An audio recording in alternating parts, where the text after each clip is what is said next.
Disclaimer. Welcome to Two Cops, One Donut podcast. The views and opinions expressed by guests on the podcast are their own and do not necessarily reflect the views of Two Cops, One Donut, its host, or affiliates. The podcast is intended for entertainment and informational purposes only. We do not endorse any guests' opinions or actions discussed during the show. Any content provided by guests is of their own volition, and listeners are encouraged to form their own opinions.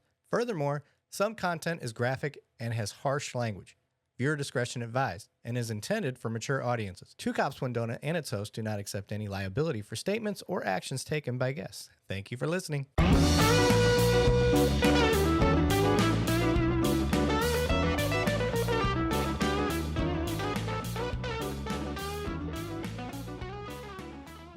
All right, welcome back. Two Cops, One Donut. I'm your host, Eric Levine. Today with me, I got the one, the only, my firearms friend, Brian Stahl. How's it going, brother? It's good, man. I appreciate you having me on this. Finally. I know. Finally. It's been a while. Yeah, how it's been almost a year and a half that I've asked you to do this.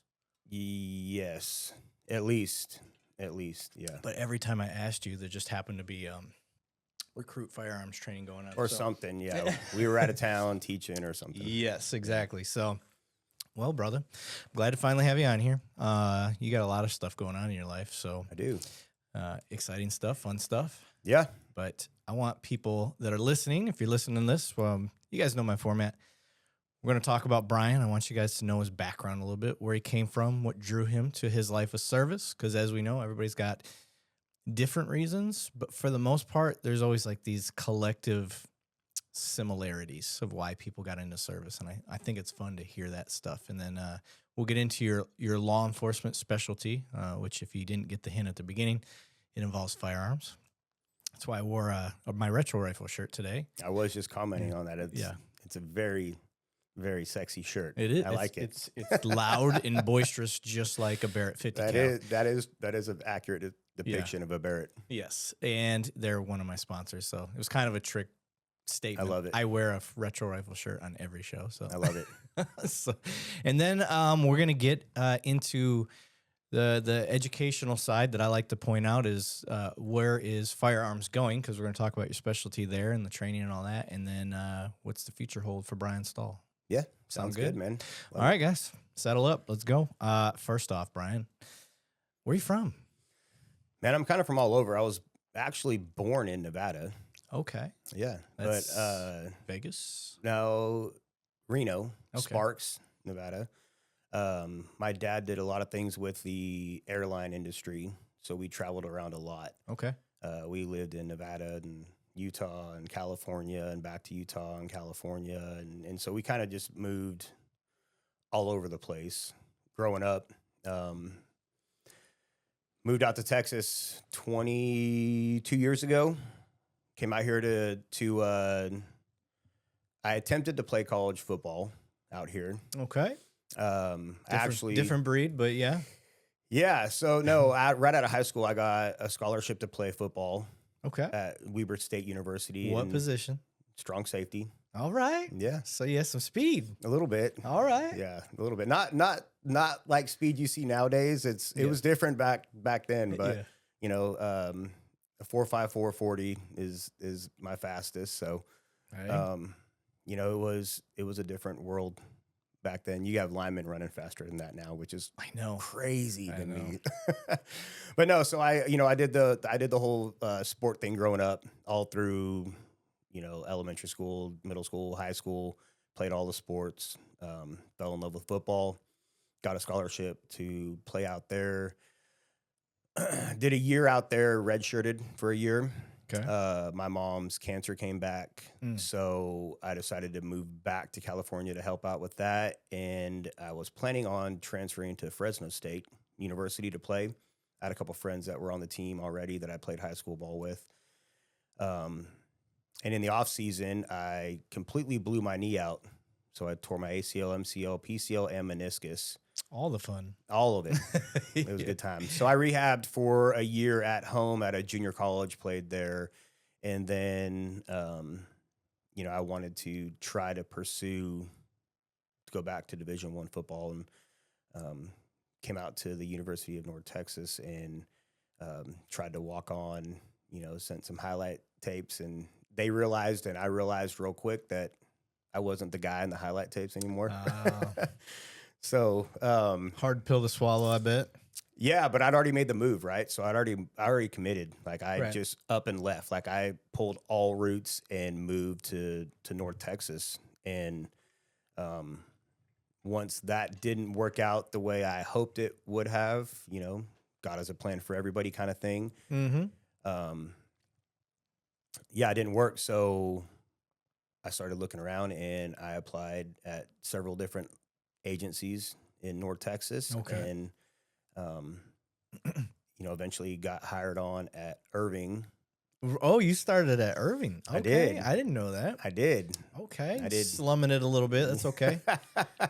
Yeah, no, I did too. I slummed it up in Saginaw, Michigan. Yeah. So no, Irving was great, man. It was actually the third agency I tested for, but the first agency that called me back, right? They called me on a Monday and offered me a job. And then Tuesday, another agency called, and Wednesday, another agency called. And I'd already committed to Irving at that point. Okay. So I think everything happens for a reason. Yeah. I met my wife that way. I still love, a bunch of guys over there at Irving. I've been obviously gone for 10 years now. How long were you there? 10 and a half years. You did 10 and a half. Oh man, that is ballsy to leave a department after 10 and a half. Yeah. We could talk about why. There was a couple reasons. I was, you're not the only person that said that. There's a lot of guys that are like, man, that took nuts. It does. It does. Okay. So for me, separated from active duty Air Force, 4 years. Yeah. Common. Like right. The shit or get off the pot time's about 8 to 10 years because you're either going to be a lifer or you're getting out. So right. You got to kind of make that decision quick. I knew I wanted to be a cop outside, so it was not hard for me. That was an easy decision. Then became a cop up in Saginaw. And I was there for a while, and then I was like, not getting paid enough. I hadn't had any real committed time. But when you combine the years, now we're talking, 8 years. It's like, I gotta make a decision here. I gotta find a final place. I gotta do that. So I get kind of where you're coming from, but yours was more gutsy than mine. Yeah, especially because none of my time rolled over. Right. You start from scratch. Yeah, right? You dedicate 10 years plus of your life to service, and then you start over, and it's like, yeah, that's cool. Yeah. Like those 10 years don't count, which is fine. Yeah. Everything happens for a reason. So, no, I did 10 years in Irving, and then, while I was there, a guy that I went to the academy with, Andrew Esparza, him and I hit it off. Like we were like brothers, know? And, I met his sister just by happenstance one day. We were going to pick up his boat and met his sister, and we short time later we started talking, and who's my wife now, Zoe. Andrew and I were partners. We went to the academy together. We trained on every shift that we trained. We were together, and then after we kind of got cut loose, we were always together riding 2-mans or whatever the case may be. And 2 years into our career, I had a little bit of seniority on him. I had 5 badge numbers on him, so I was able to take time off, go down to San Antonio for some vacation time. And that's when Andrew died in the line of duty. So, again, everything happens for a reason. I got to meet Andrew and spend the last 2 years of his life, literally 7 days a week together with him. And then I got to meet his sister, which is now my beautiful wife, and we have 3 amazing kids. And, it's one of those things where, football didn't work out and Irving did. At the end of my time in Irving, it kind of was time for a change. So I went to Fort Worth, obviously, and, started building a career there. But no, I've been very blessed, man. Very blessed throughout my career. What made you pick, football to policing? It's not the craziest jump. I see a lot of former athletes. Yeah. That's actually kind of pretty common. Why did you choose? Why not firefighter? Why not? looking back, I probably should have been a firefighter, right? That's what I we think all we say. all say that. We all Every say we cop's should have been a like, firefighter. should have went No, left. so my grandfather had a 30-year career in firefighting. My uncle is a captain on the West Coast right now in California as a firefighter.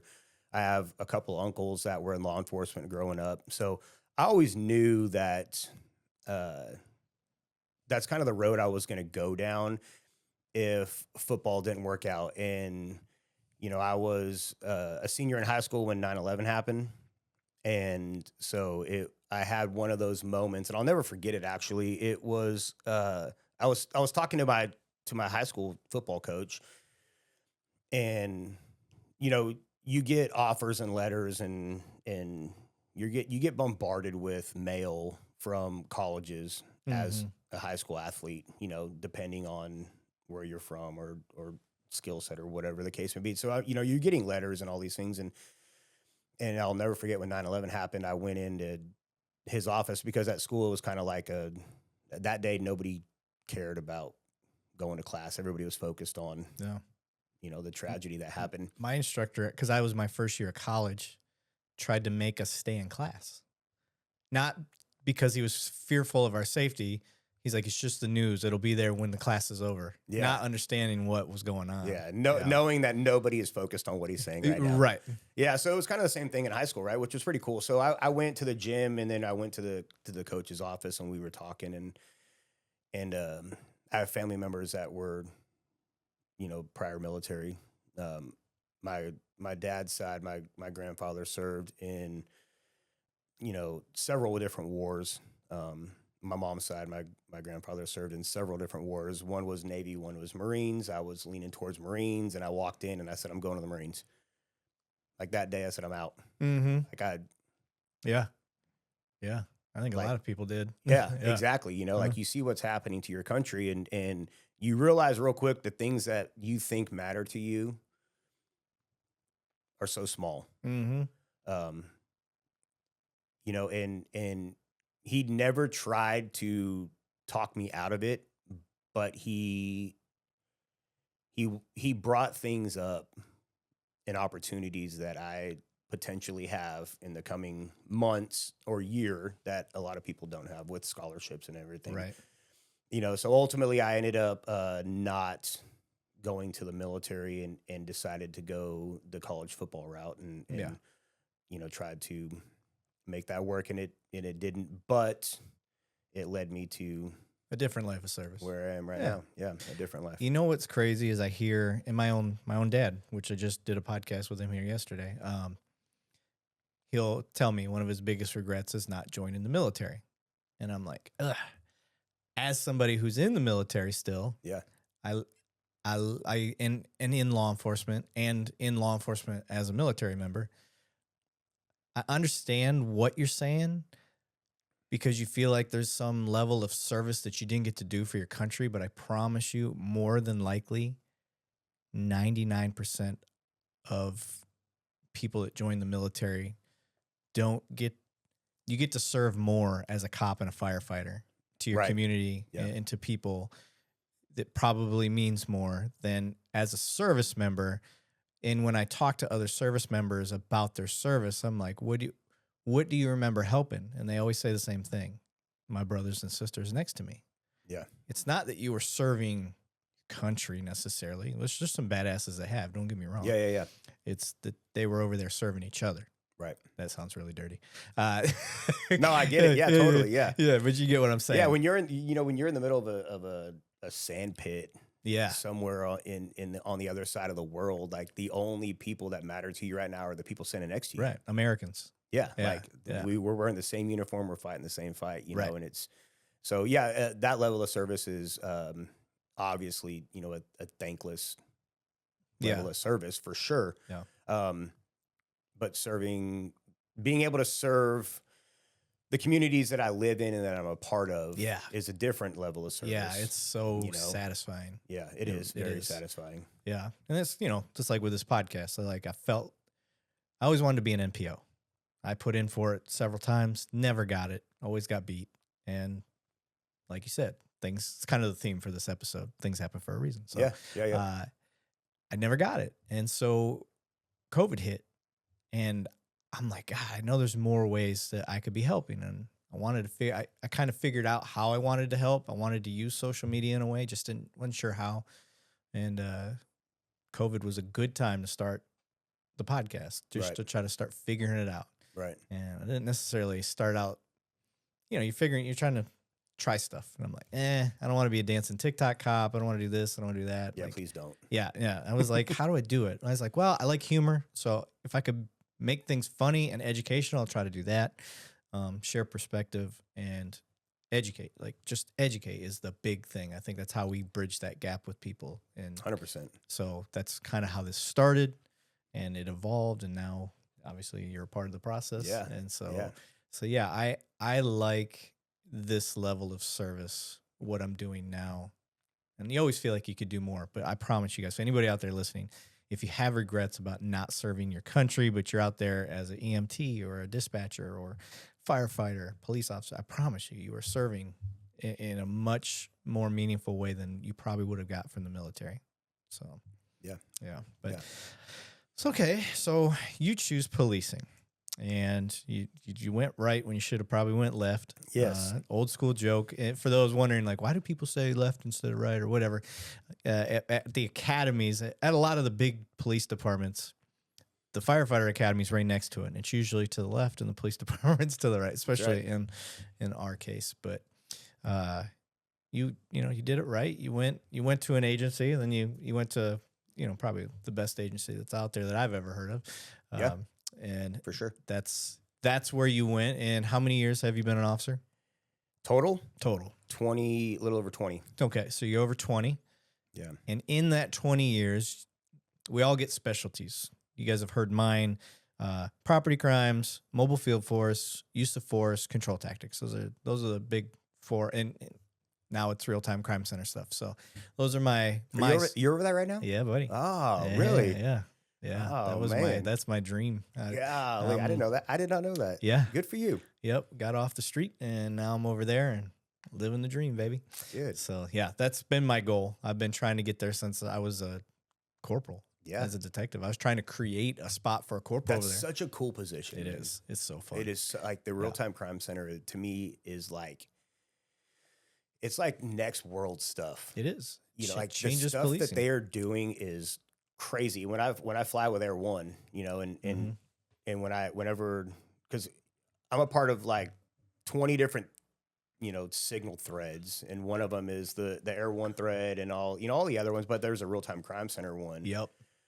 And like the amount of information, like you get, like this call came out, and like within 2 minutes, like real-time crime center has literally painted this entire guy's life picture and vehicles and addresses, and I mean I'm like, how are they doing that? Like, it is wild. Like, and it's only getting better. It's good and for you, man. That's awesome. And what's unique with where we're at, because I'm an executive board member for the National Real-Time Crime Center Association, which is a big mouthful.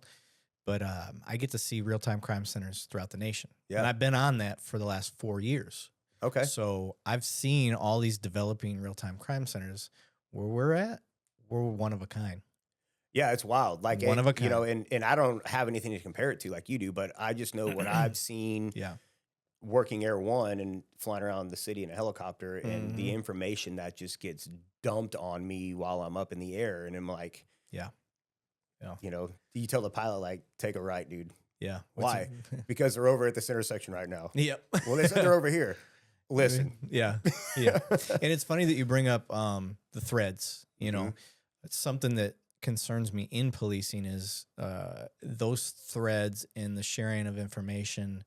That is not a controlled method. Right. And I think we need to abandon it. Really? Into something like Evertel. Have you ever seen that app? So it used to be just like Signal. Yeah. Which is, and for those listening, officers, a way to, listen, cities aren't going to give every officer a cell phone and all that stuff. So the way that they share information to try to catch bad guys in the act and stuff like that is through app services. Well, you can't, there's certain information you can't share. Right. It's all CJIS Yeah. protected Yeah, and yeah. stuff like that. So officers are sharing what limited info they can in any method they can, and that typically is a signal app. Well, I think that it's got litigations going on right now, and Really? it's not going to survive. Hmm. The departments aren't, because you don't know until you know. Yeah. One of those things. You're just trying to use the latest and greatest. Signal was one of those. Evertel was another version of that. Well, Evertel got bought out, and the company that bought them out, like, just flipped it on its head. So it's because of the association, I check out all the latest and greatest tech. Yeah. And I checked that tech out, and holy cow, I actually had Spencer sit in on a demo, Jason Spencer. Yeah. Fell in love with it. He's making his team use it. Really? Yeah, immediately. I would contact air support for sure. Yes. Because they are huge. Like Yeah. I bet if I pull my phone out right now in all of these signal threads, I have over 400 messages This will clean that up. that are, Yeah. I mute them all. Right. Like I'm on 30 of them. Like I mute them, and Right. guys are like, "Oh, I sent you a message on Signal," and I'm like, Yeah. Check out. Yeah. Get with me after. I'll show you Evertel. I think it's for sure. I think it's another one of those apps that's going to kind of change law enforcement. Okay. It's just you have to. You know how it is when somebody told you about WhatsApp, and you're using, nothing. You're like, okay, this is cool. And then somebody told you about Signal. You're like, well, I already have WhatsApp. I don't need to look at that. And then you realize WhatsApp's wide open. Yeah. And you're like, and then you get Signal, and you're like, well, this isn't CJIS compliant, and that could be an issue down the road. Right. And so I think that's where we've come to now. I think Signal's That going makes sense. to be a CJIS issue. Well, Evertel's like next level. Yeah. And they're not a sponsor or anything like that. I think they're one of those things that can change policing. So That's awesome, man. yeah, it's very cool. I Yeah, think sure. you'll dig that. But how did we get down this fucking I rabbit hole? don't, that's the beauty of this though. I know. Yeah. Interesting. Let me talk about Irving a little bit. So let's back up. So Okay. I was very fortunate and very blessed in my career. I got to work with a lot of really great people. I got to do a lot of really cool things. I did almost 4 years deep undercover narcotics. And what a blast, man. 4 years undercover narcotics? Yeah. A white boy? Yeah, it was fun. Oh. Yeah, like I had the long hair, long beard. So you need something because you look country. Yeah, so I had my ears pierced. I had this pierced, whatever this is called. Okay. Yeah. Were you going like for a Fred Durst type look? No, That's what I'm picturing. yeah, man, it was just one of those times where like there was a group of us that came over together, and like some guys would like, go like crazy with trying to change their appearance. I didn't go too wild. I got my ears pierced or whatever, but no, it was a blast, man. I always thought that was the greatest job in law enforcement, like by far. Like you get to wear whatever you want. You don't have to shave because, before you could wear beards. We're talking about 2008, 2007, 2008. Like, there's no agencies that allowed beards back then. Shit, we didn't get beards until like 2017. Yeah. Somewhere in So, there, like, now it's like, what do you mean? I don't have to shave? Like, Yeah. sign me up, Yeah. I can talk however I want. I don't have to be professional. Exactly. Actually, it's encouraged. And, you got to use different props, and you kind of just had free reign to go out there and go forth and try to combat these cartels and different entities that were bringing drugs in. What was your favorite bust? Oh man, I got a couple. So I've been a part of a few different things. Motorcycle gang stuff was really interesting to me. I got to be a part of that, obviously, because of the way I looked.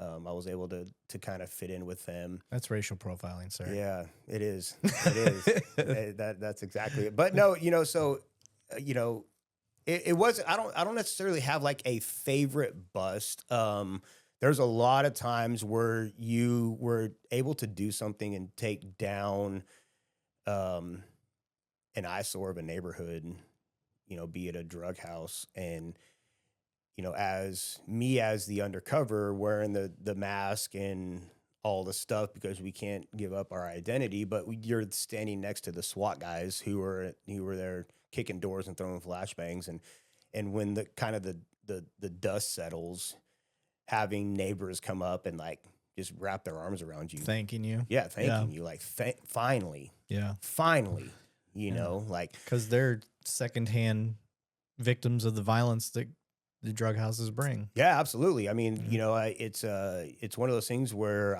I've experienced it firsthand as an undercover narcotics investigator. I had, you know, I've had some problems with informants, and you know, I've been shot at several times. Going to neighborhoods that I don't necessarily maybe fit into, um, you stick out, and it's almost like when you roll up to a location, they're hidden away. Like they're so fearful of even coming outside, and then once the flashbangs go off and the shotgun breaching goes off, and there's guys, you know, handcuffed in the front yard. I've seen it several times where as a collective, the community's like, Yeah. like they just sigh, like it's a sigh of relief. Like, Yeah. and then they come up The and they burden's been lifted. yeah, they start thanking you. So, I mean, that was super cool to be Okay. a part of, you know.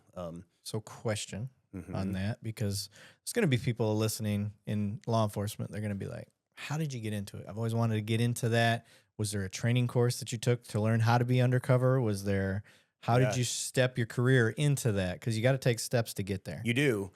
So you have to obviously show an interest, and you have to, for me, the path was networking with the narcotics officers at the time before I was over there.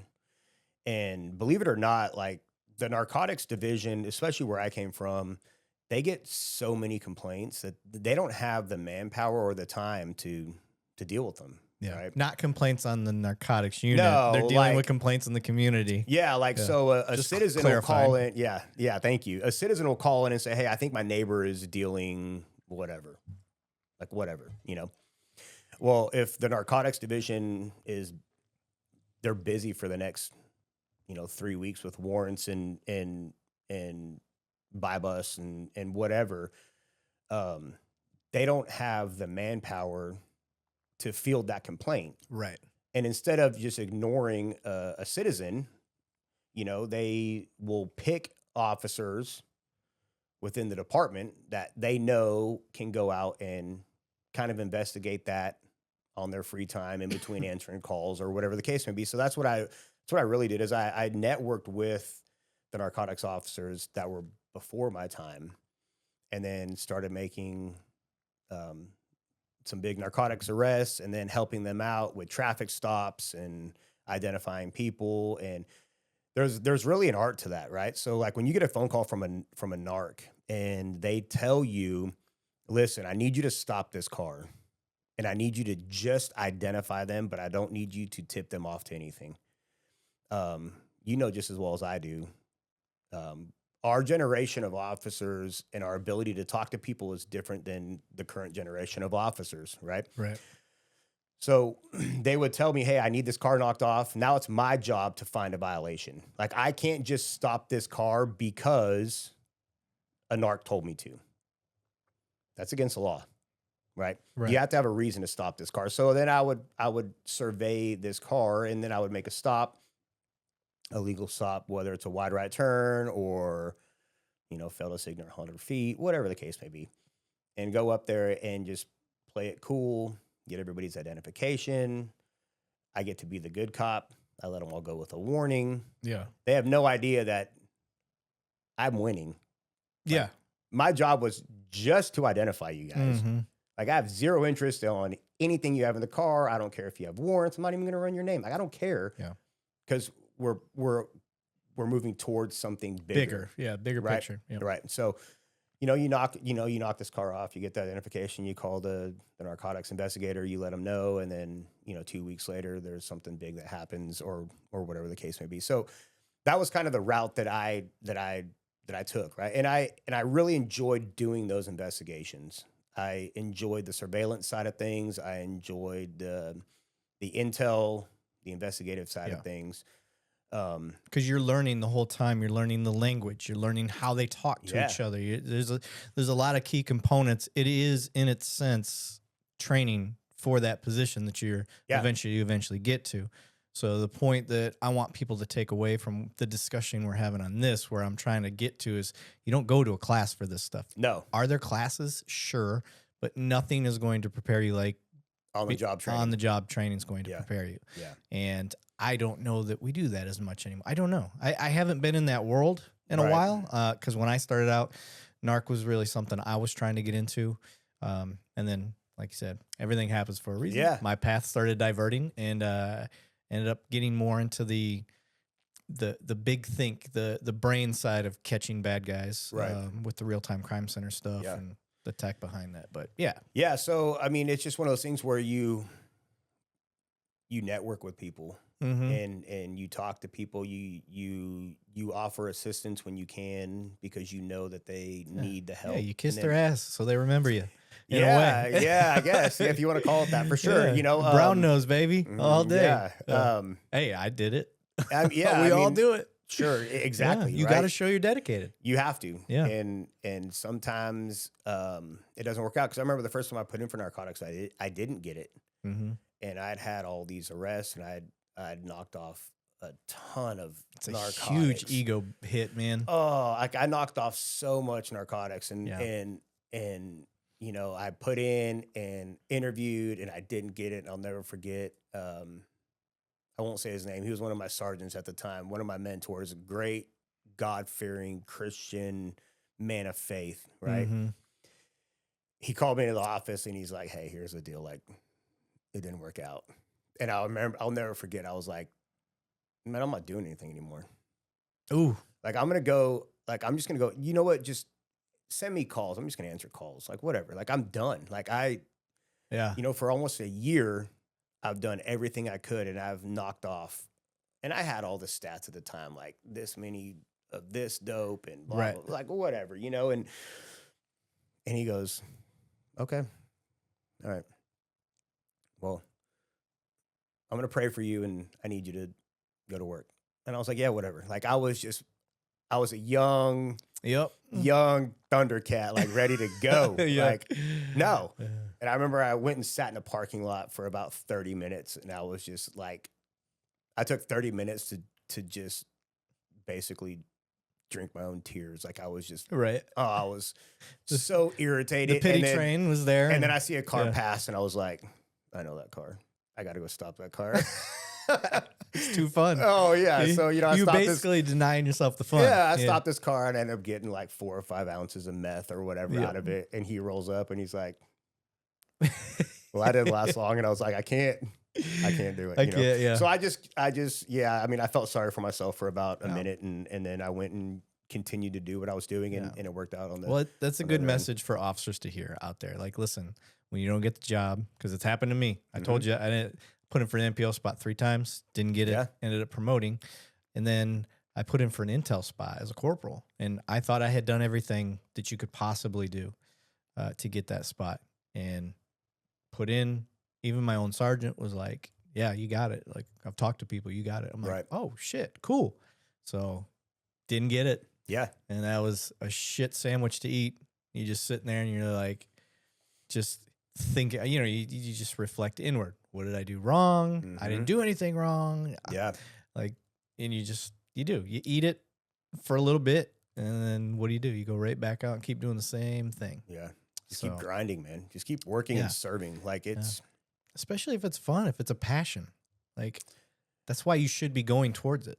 Yeah, exactly. You know, to serve with law enforcement or EMS or fire, you have to have a passion, and it's hard for young officers or people new to experience the road bumps and the nose and the closed doors and find it within themselves to, you know, continue to serve. But okay, now I need to call an audible here. Like, what I did didn't work. That's fine.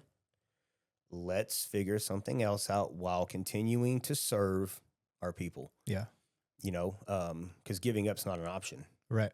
You know, not serving is not an option. If that's the case, then just go find something else to do, kind of thing, you know? And that's kind of a tough pill to swallow. Yeah. for some people right Yeah, now. well, we need supervisors to step up and actually lead and not just sit there and collect a paycheck and hope they don't have to do much in their job. Yeah, I'll let you speak on that because you Yeah. outrank me by a couple of ranks. So It drives me I have my own opinions, but right. yeah. But a guy like you, okay, if I had seen an officer like you, I know you're grinding. I know this is a position. I should know this as your supervisor. This Yeah. is what you're going towards. And it's my job to help you get there. So when you don't get there, the next thing I need to do is pull you aside. All right, tell me, what do you think? What are you thinking right now? See Yeah. if I can get you to open up and, let it out. This is bullshit. I did all these things.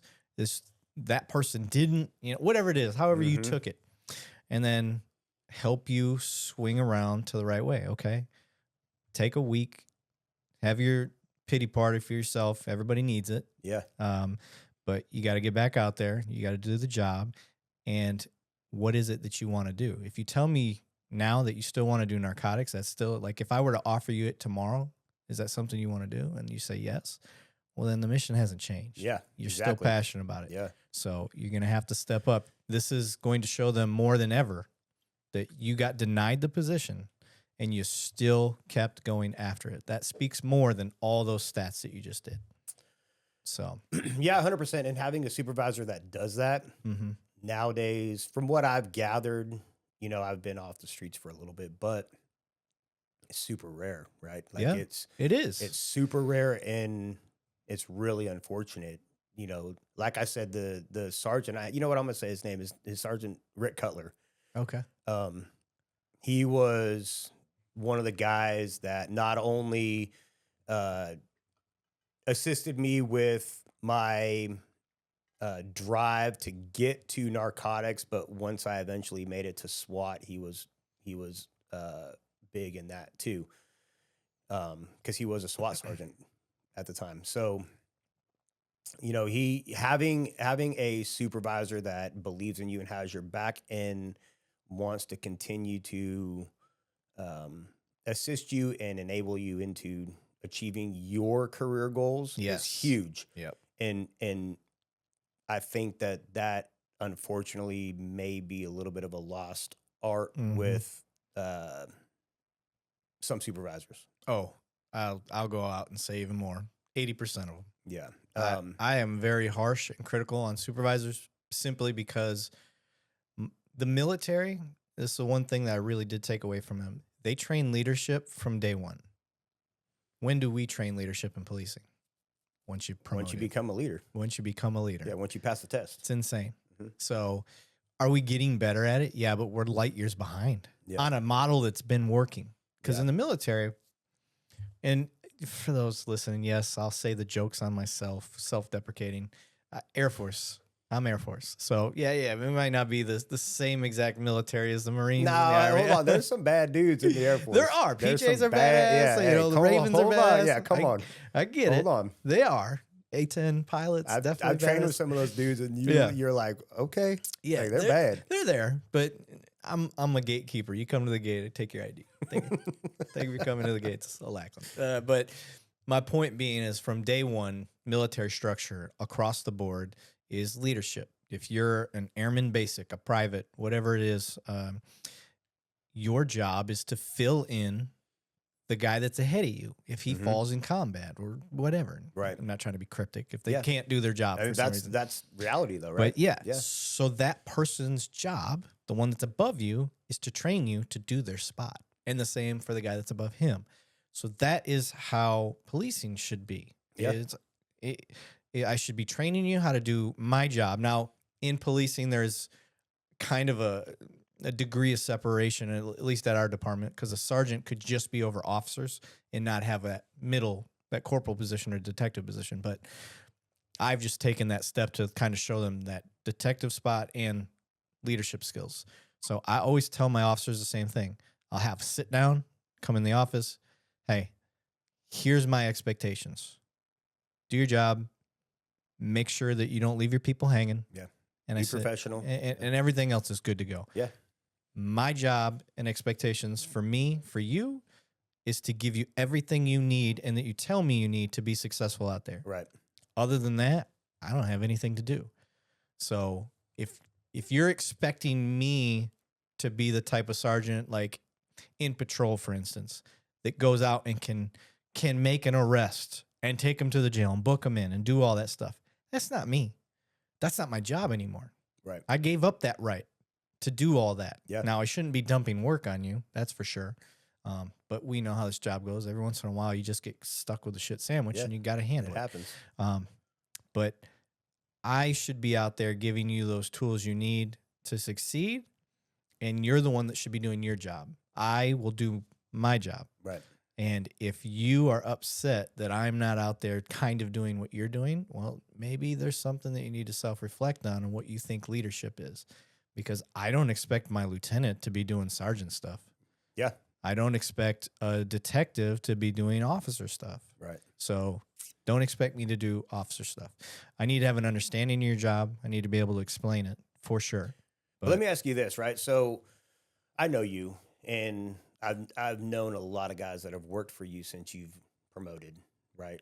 You aren't above going out there and boots on the ground stuff. I was out on the foot all day. Yeah, that's my point, right? Yeah. So you have a supervisor that is willing to help. Yep. Knowing that that's not their job anymore, which is great, right? Like I've had great sergeants and great lieutenants that will show up on a call and they're like, "What do you need?" Yep. Like that's awesome. Yeah, it's just an extra hand. Right.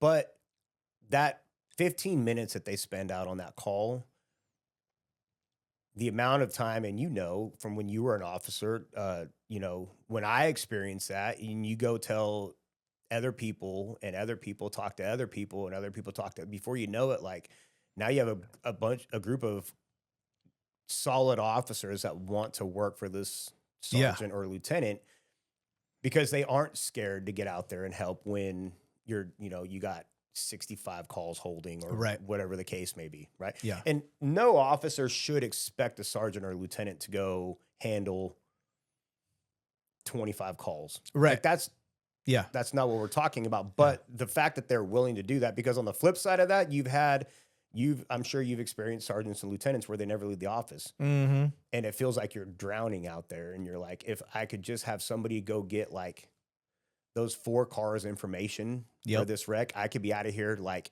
an hour sooner. Yep. And I can go on to the next one. Yep. But there's nobody. Right. And the benefit, you knew the area that I worked. So you kind of had, I feel the sergeants should be out there. Yeah. Because it's just so dangerous and you're outnumbered the entire time. It's a bar district, entertainment district. And I needed to have a pulse of how they handled things anyway. Right. So I can't learn that from a body cam. It can help, but I can't learn that from a body cam. No, so can't. Being out there, I was able to see kind of where their control tactics were at, where their mindset was at on decision making. And it was a bunch of young rookie officers, that 0 to 3 year mark. They hadn't even had babies, man. Yeah, they were young, most of them. And watching them go out there in the time that I was down there, we were able to drop violent crime by like 37%. You guys killed it. Yeah, they put an article out. Yeah, you were killing it. Jeff Cunningham was definitely a part of that too. So between him and I and the tactics that we used and the training, that's the other part. You can't just look at your guys and be like, you need to fix that. I need to give you a path to fix it. Yeah. Well, luckily, control tactics was my thing and SWAT stuff was his thing. Well, I kind of knew. Yeah. So, kind of fast forward in my career a little bit to present day. We'll go back, obviously. But, we're going to Tarantino this thing. Yeah, for sure. No, so I kind of knew that where you and Jeff were supervisors at, I knew that it was going to change when you guys kind of collectively came down and said, hey, we want to train our people after hours. Yeah. Right. Yeah. Which was awesome. Like we never experienced that at the range. And having 2 supervisors like you and Jeff that we can trust to like, especially Jeff, because he knew all that stuff on the range. Right. Yeah. But like not to steal all the bullets or like not not to leave the range like all destroyed. Like tactically appropriate. We don't steal. Yeah, exactly. Yeah. Right. But no, seriously, in having those conversations and being a part of those conversations because of my position at the range right now and kind of where I'm at when it comes to the training side of things, I was all for it. Yeah. And I'm like, absolutely. You know, like Jeff's Yeah. like, hey, I want to put on a carbine school for my people. And I'm Yep. Yeah. Got both teams spun up. like, that's a amazing idea. Like, Yeah. you know, and you guys did it at your own pace, which is Mhm. fine. You covered all the things that were required by TCOL. Great. You know, and uh, we loved it, Yeah. And you it was know, team building. and that's the biggest thing right there, Yeah. you know, is you're forcing the team to be together, Mm-hmm. to go through training.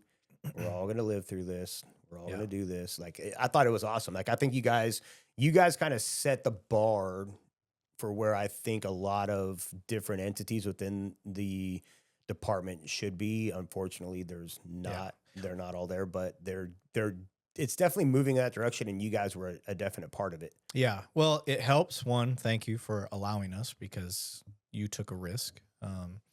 And then two, it goes to supporting how I still think the team model is the best model.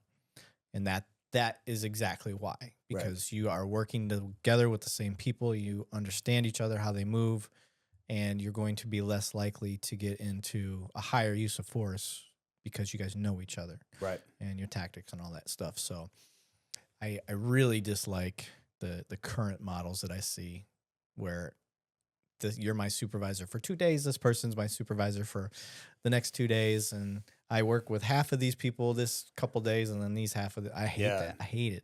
That's because tough, I've worked on teams and then I went to that and now I'm back to teams. Yeah, that's tough. So it's very, it's a difficult part. But yeah. Anyway, let's go back. So you did the narcotics thing. You learned how to do the UC stuff by being out there. Yeah, I did. So I did go to school for that. I did a lot of things at HIDA. Yep. HIDA is could you amazing. Can you explain what HIDA? So the High Intensity Drug Trafficking Agency is they're kind of centralized with throughout the nation, right? So I did the North Texas HIDA. It's in Irving, and they offer schools and courses, and they also have their own entity within the crime fighting with the DEA and the ATF, and so they partner with them, and there's people actually assigned to HIDA as task force officers. But my experience through HIDA was just training, right? And it was amazing training, like undercover narcotic survival, undercover buys, buy bust, all these, warrant writing. How to write warrants is something that's big, right? And it's the four corner doctrine. Like, if it's not within the four corners of this piece of paper, it didn't happen. Yeah. Or I can't take it into account, right? So learning how to write warrants and, learning how to network with judges and district attorneys and to speak with these people. So all the training that I went through once I made it to narcotics was amazing. It was a lot of fun, very eye-opening, because I approached it as not a police officer. I approached the training as somebody who's out there buying drugs, right? And I learned that from a very senior narcotics investigator in Irving at the time, and he basically said, like, man, your ultimate goal, obviously, is to arrest these people. But if you walk in there with the mindset of a police officer, you're going to portray yourself as a police officer. And it's not going to work out real well in certain situations, right? And, I think there's times where that definitely benefited me. I've been in trap houses in different locations in different big cities in North Texas, and it's kind of like, who are you? You're right. And the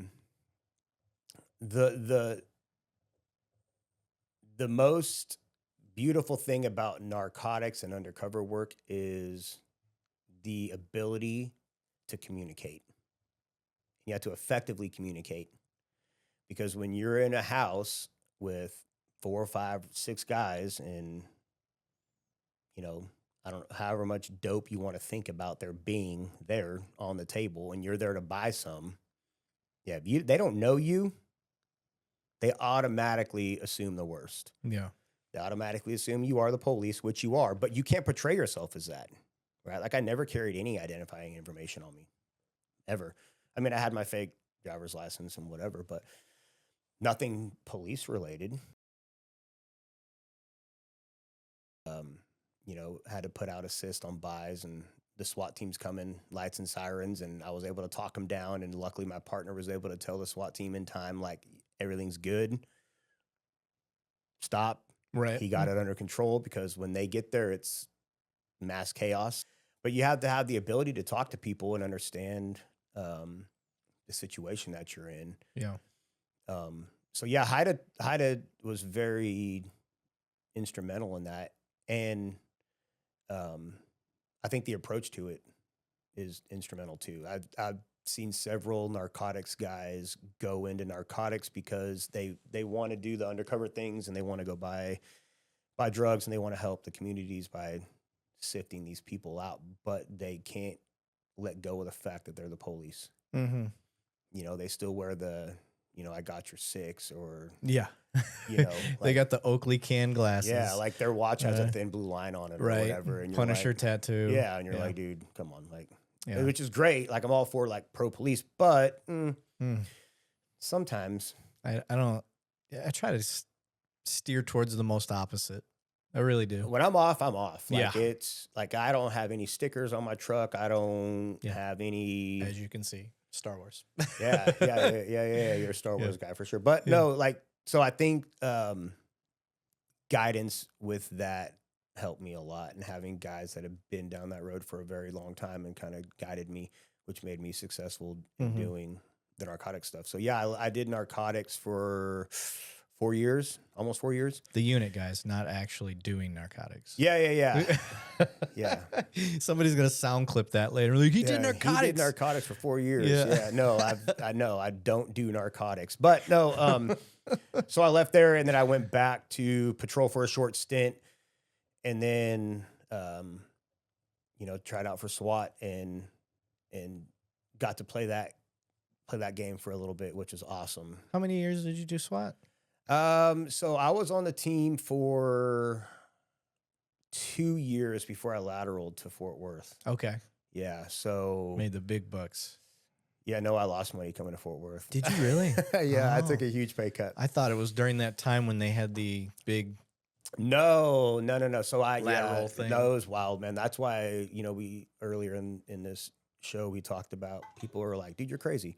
Like, because I lost a lot of money, but it was time. Yeah. Like, it was better for me. It was better for my family. And I'm not here to trash on Irving at all. Like, they were a great department. I was super blessed, man. Yeah. Like, I got to do so many cool things over there, got to experience so many cool things, but it's one of those times where it's kind of like, I look at it like kind of like Barry Sanders. Yep. You know, I'm glad like, you relate to my team, you know, because I'm a Lions guy. Yeah, I know, but I love Barry Sanders. No, so greatest running back ever. Thank you. I second that motion. You know, Barry Sanders was like, it's time to go. And they're like, but there's so much more you could do here. And he's like, yeah, but it's time to go. Yep. It's time to go. Yeah. And that's kind of how I felt. Yeah. You know, like, it's time for me to go. I had a couple of things that happened, super minor, like no discipline, obviously, but like with some supervisors, and getting shunned on some things because they said I was, you know, too decorated as an officer or whatever. That's a thing, being too decorated. Yeah, I guess. But I mean, at the end of the day, like, that was just kind of like, I already made my decision. Yeah. You know, it wasn't like, oh, that tipped me over the edge. Like, you know, got to get out of this place now. Like, it wasn't none of that at all. It was, it's time to go. Like, Yeah. you know, so I then, you know, lateraled over to Fort Worth and did a couple years over there. I knew a lot of the guys at I say a lot. I knew a couple of the guys at the range before I even came to Fort Worth. Mhm. A lot of people don't know that, but like, you know, Pinky and we'd known each other for several years before I went to Fort Worth through different trainings and stuff. And obviously he's one of the OGs at the range. Yep. So He's a stud.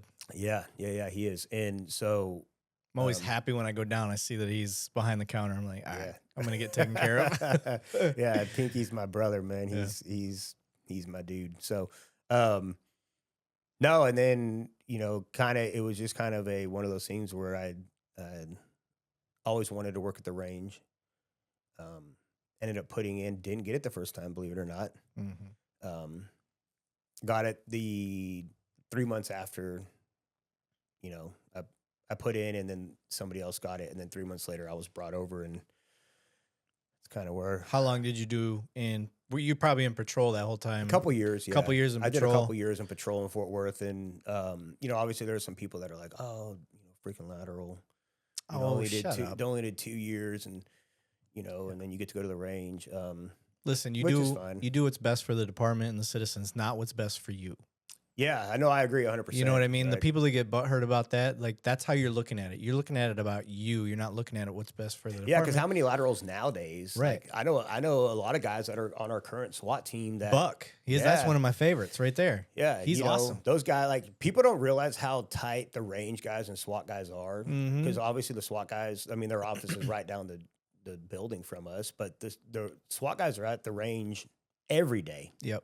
Every day we interact with SWAT guys. And so seeing a lot of those guys that, like Curry and Buck, that got to came in. I think he was like a Seattle SWAT guy. Yeah, you know, like, dude, like, he's a lateral, but the dude did like 4, 5, 6, 8, however many years on a legit SWAT team in Seattle. Like, it wasn't like, you know, a tested team. They've been tested a lot. So, but to your point, exactly, like, what's best for the department, what's best for the community. Yeah. You know, kind of what's best for the officer kind of comes last. Right. And I don't mean like mental health wise or anything like that, but like for the betterment of the department. Yeah. Right. And SWAT, it's also who's best for the team, because it's a team concept. SWAT is not an individual. It's very much, you know, like a Navy SEAL concept. You know what I mean? Like, the people they weed out are the ones that are about themselves. Yeah. I heard a guy once say, and I think it kind of translates to any team aspect, right? But he was relating it to a selection process for a tier 1 unit in the military. But I think it, you know, I'm not saying that SWAT is like Delta. That's not what I'm saying. But I'm saying I think it translates with the selection side of things. And he said, I can train somebody to be stronger. I can train somebody to run faster. I can train somebody to shoot better. But I can't train somebody to fit in with my guys. Right. Character. Like, if you don't fit, you don't fit. Yeah. Like, if you fit, great, and you suck at shooting, I'll make you better at shooting. Can work at that, yeah. But I can't make you fit in with my guys. Yeah. And I think that's something that is, that's kind of lost sometimes with people. I've honestly always wanted to do SWAT. I don't have the tactical training, and I know that. But I also am not in a point in my life that I could put the team first. And I think if you're going to do that, that's what your mindset needs to be, is that you're going to put that team first. Yeah, I mean, so it would be selfish for me to try to go. You know, I don't know. Obviously, I never did narcotics, the undercover narcotics. Not when I say do narcotics, I don't mean like smoking weed, guys. I never did the narcotics unit in Fort Worth, right? But in Irving, it was one of those things, man, where we were working 80, 90 hours a week. Ooh. And it was... That's why you made a lot of money. Yeah. So, no, in all seriousness, like my wife and I, we had young kids at the time. So it was easy. Easy for you. Right. It sucked for her, but it was easy for me. Like, I would literally get home and she would do two things. She would lay out a fresh set of clothes and she would have food ready. Oh, that's no matter what time. That's the best. Because I can't count how many times I would get home and I've been in trap houses all day or buying dope or testing heroin change or in the whatever. Garage so you don't have to go through the house. Right, yeah. So I would literally change my clothes, get in the shower, and my undercover phone would ring, and it would be my sergeant, and he'd be like, "We're getting called out." Oh. And I would get out of the shower, and Zoe would be like, "Hey, you got called out." And I'm like, yeah. And there's a set of clothes on the bed. There's a plate of food. Like, I would be like dressing and eating at the same time, and I would like give her a kiss. I've been home for 11 minutes. Yeah. I'll see you in 9 hours. Yeah. It's a different life. Yeah. So like it was very, at that time in the way that and I've heard that it's kind of changed over the last 20 years. The narcotics game has changed. They don't use UCs like they did. Yeah. Like they don't do, a lot of stuff that we used to do as UCs, right? It's all CIs. Yeah. there's a lot of things that I heard have changed. And I don't know. I've been out of the game, the narcotics game for so long. Yep. I've been out of the SWAT game for 10 years. So that's changed too. But, going from narcotics and having that be normal. Yeah. Right? Like I got called out every Christmas. Mm-hmm. And when you have kids that are 2 and 3, it's kind of no harm, no foul. They're not going to remember that. Right. Wife remembers. Yeah. Family remembers. Yeah. Family remembers, and it's like, I remember literally tallying up the time, and I spent 3 to 1 the amount of time with my narcs compared to my family. Yeah. And to kind of, bring this out to the listeners right now, there was a guy, and SWAT's the same way, right? SWAT's the same way. SWAT gets called out all the time. Like they are constantly on call. You constantly have to plan, no matter where you go. Like if you want to go to a Ranger game with your family, you have to plan before that to be called out. Yeah. Because you probably are going to be called out in the 5th inning or whatever. Like, yep. You're either taking an Uber and letting them stay and watch the game, right. or you got to plan for it, right? Yeah. So like, I'll never forget this story. And this story actually kind of made me start to think about things differently. And there was a SWAT guy. He came into the office and he's like, I quit. Like, I'm going back to patrol. And everybody's like, what? Like, what do you mean you're going back to patrol? He's like, I'm out. I'm done. He hit a wall. Well, and so one of the supervisors was like, hold on, time out. Yeah. Like, what's going on? He goes, my son asked me where I lived last night. Oh, yeah, that hurts. Yeah. Like, where do you live? Like, you don't ever sleep here. You're never here. Yeah. You're always gone. Like, can I go to your house? Like, where do you live? Wow. Yeah. And it's one of those things where that's that dedication to serving and dedication to the team. It not only takes a lot from you as the officer, but the amount of strain and pressure and stress it puts on your family, especially families with kids of age that know. Yeah. 2-year-olds, they don't really get it yet. Yeah. 9-year-olds, that's tough, man. Yeah. Absolutely.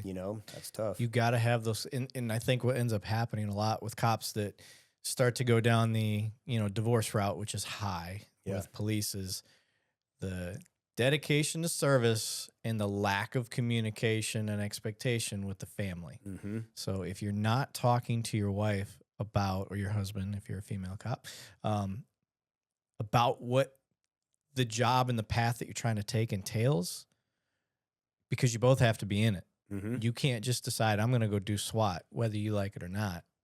It's not going to work. It's not going to work. No. They have to know reasonably what those expectations are. And I think a lot of officers, they get into either new marriages or whatever it is, that communication side of, I want to do this job.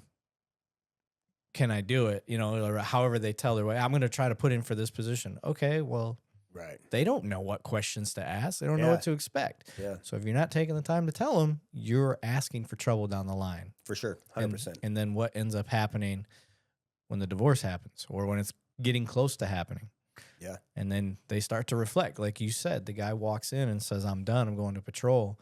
Like, that is a tumultuous moment in their life that they are not right in the head. Yeah, no. At all. It's hard. And we hear about officers all the time taking themselves out. That's a whole 22 kill, all that stuff, So that's a huge topic right now. Yeah, it's one of those things. And luckily, I've been so blessed to have a wife that fully supported everything that I wanted to do in my career. But she was one of those people that said, like, for example, when I wanted to put in for narcotics, she said, okay, what does it mean? What does that mean? Yeah. What, how she actually inquired. Yeah. Like, how's that going to change? Like, what does that mean? Like, what are you going to be doing? Like, and she didn't, I don't want to say she didn't care about the job itself and the dangers that came with it, because she obviously did. Right. But she also has a job too, as a mother and as a wife, to how can we support this, What do you need from us as a family and me as a wife?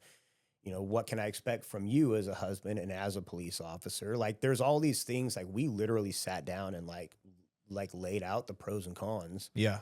of this, and that's huge Yeah. in being able to do that for so many years and be successful. Because you're right, like the divorce rate, and then unfortunately the suicide rate of officers that go through these things is far too many. Yeah. Yeah. Far too many. Yeah. There's been I think at least one every year that I've been a cop of Yeah. places that I know, not just like, oh, there's a dead officer over here, but like places that I talk to these places and Yeah. it's like, Yeah, for sure. yeah. So communication is key. Yep. You have to be able to communicate and be on the same page. And as much as it may suck to hear this, I firmly believe this, that if you are a police officer and your goal is to go to SWAT or narcotics or whatever, fill in the blank, right? And if that means doing so at the detriment of your family, don't do it. Yeah. Don't do it. Yeah. It's hard. It's a hard pill to swallow because all want to have fun in our jobs. Sure. And, we all have ways that we think we can serve better and do that while having fun. But yeah, it's not worth the cost to your family. And Yeah, it will cost you your family. It will cost you your family. Yeah. Yes. We've seen all too many officers. God, I can go down you just look, and what's one of the, internal cultural jokes that we have, like, oh, you're not a real cop until your first divorce. Right. And that's what they'll say that to them, like, oh, me and the missus are getting divorced. And they'll drop that line. And I don't think we're really helping when we say that. We're not, no. And I've been so yeah. blessed not to, obviously I've never been divorced, thank God. But you're right, man. It's just like, I can't count. I can't count how many people have, Mm-hmm. I know guys with 4. Yeah.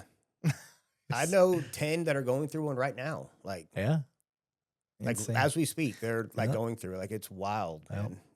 Tell my wife and I, her and I are an anomaly because we went through the military and policing and haven't divorced. Yeah, that's awesome, man. Yeah. But I think, and I don't know, I just met your lovely wife a few minutes ago, but I would probably guess that you guys are very, very effective communicators. Oh, for sure. Yeah. Yeah. And we've been together since 7th grade.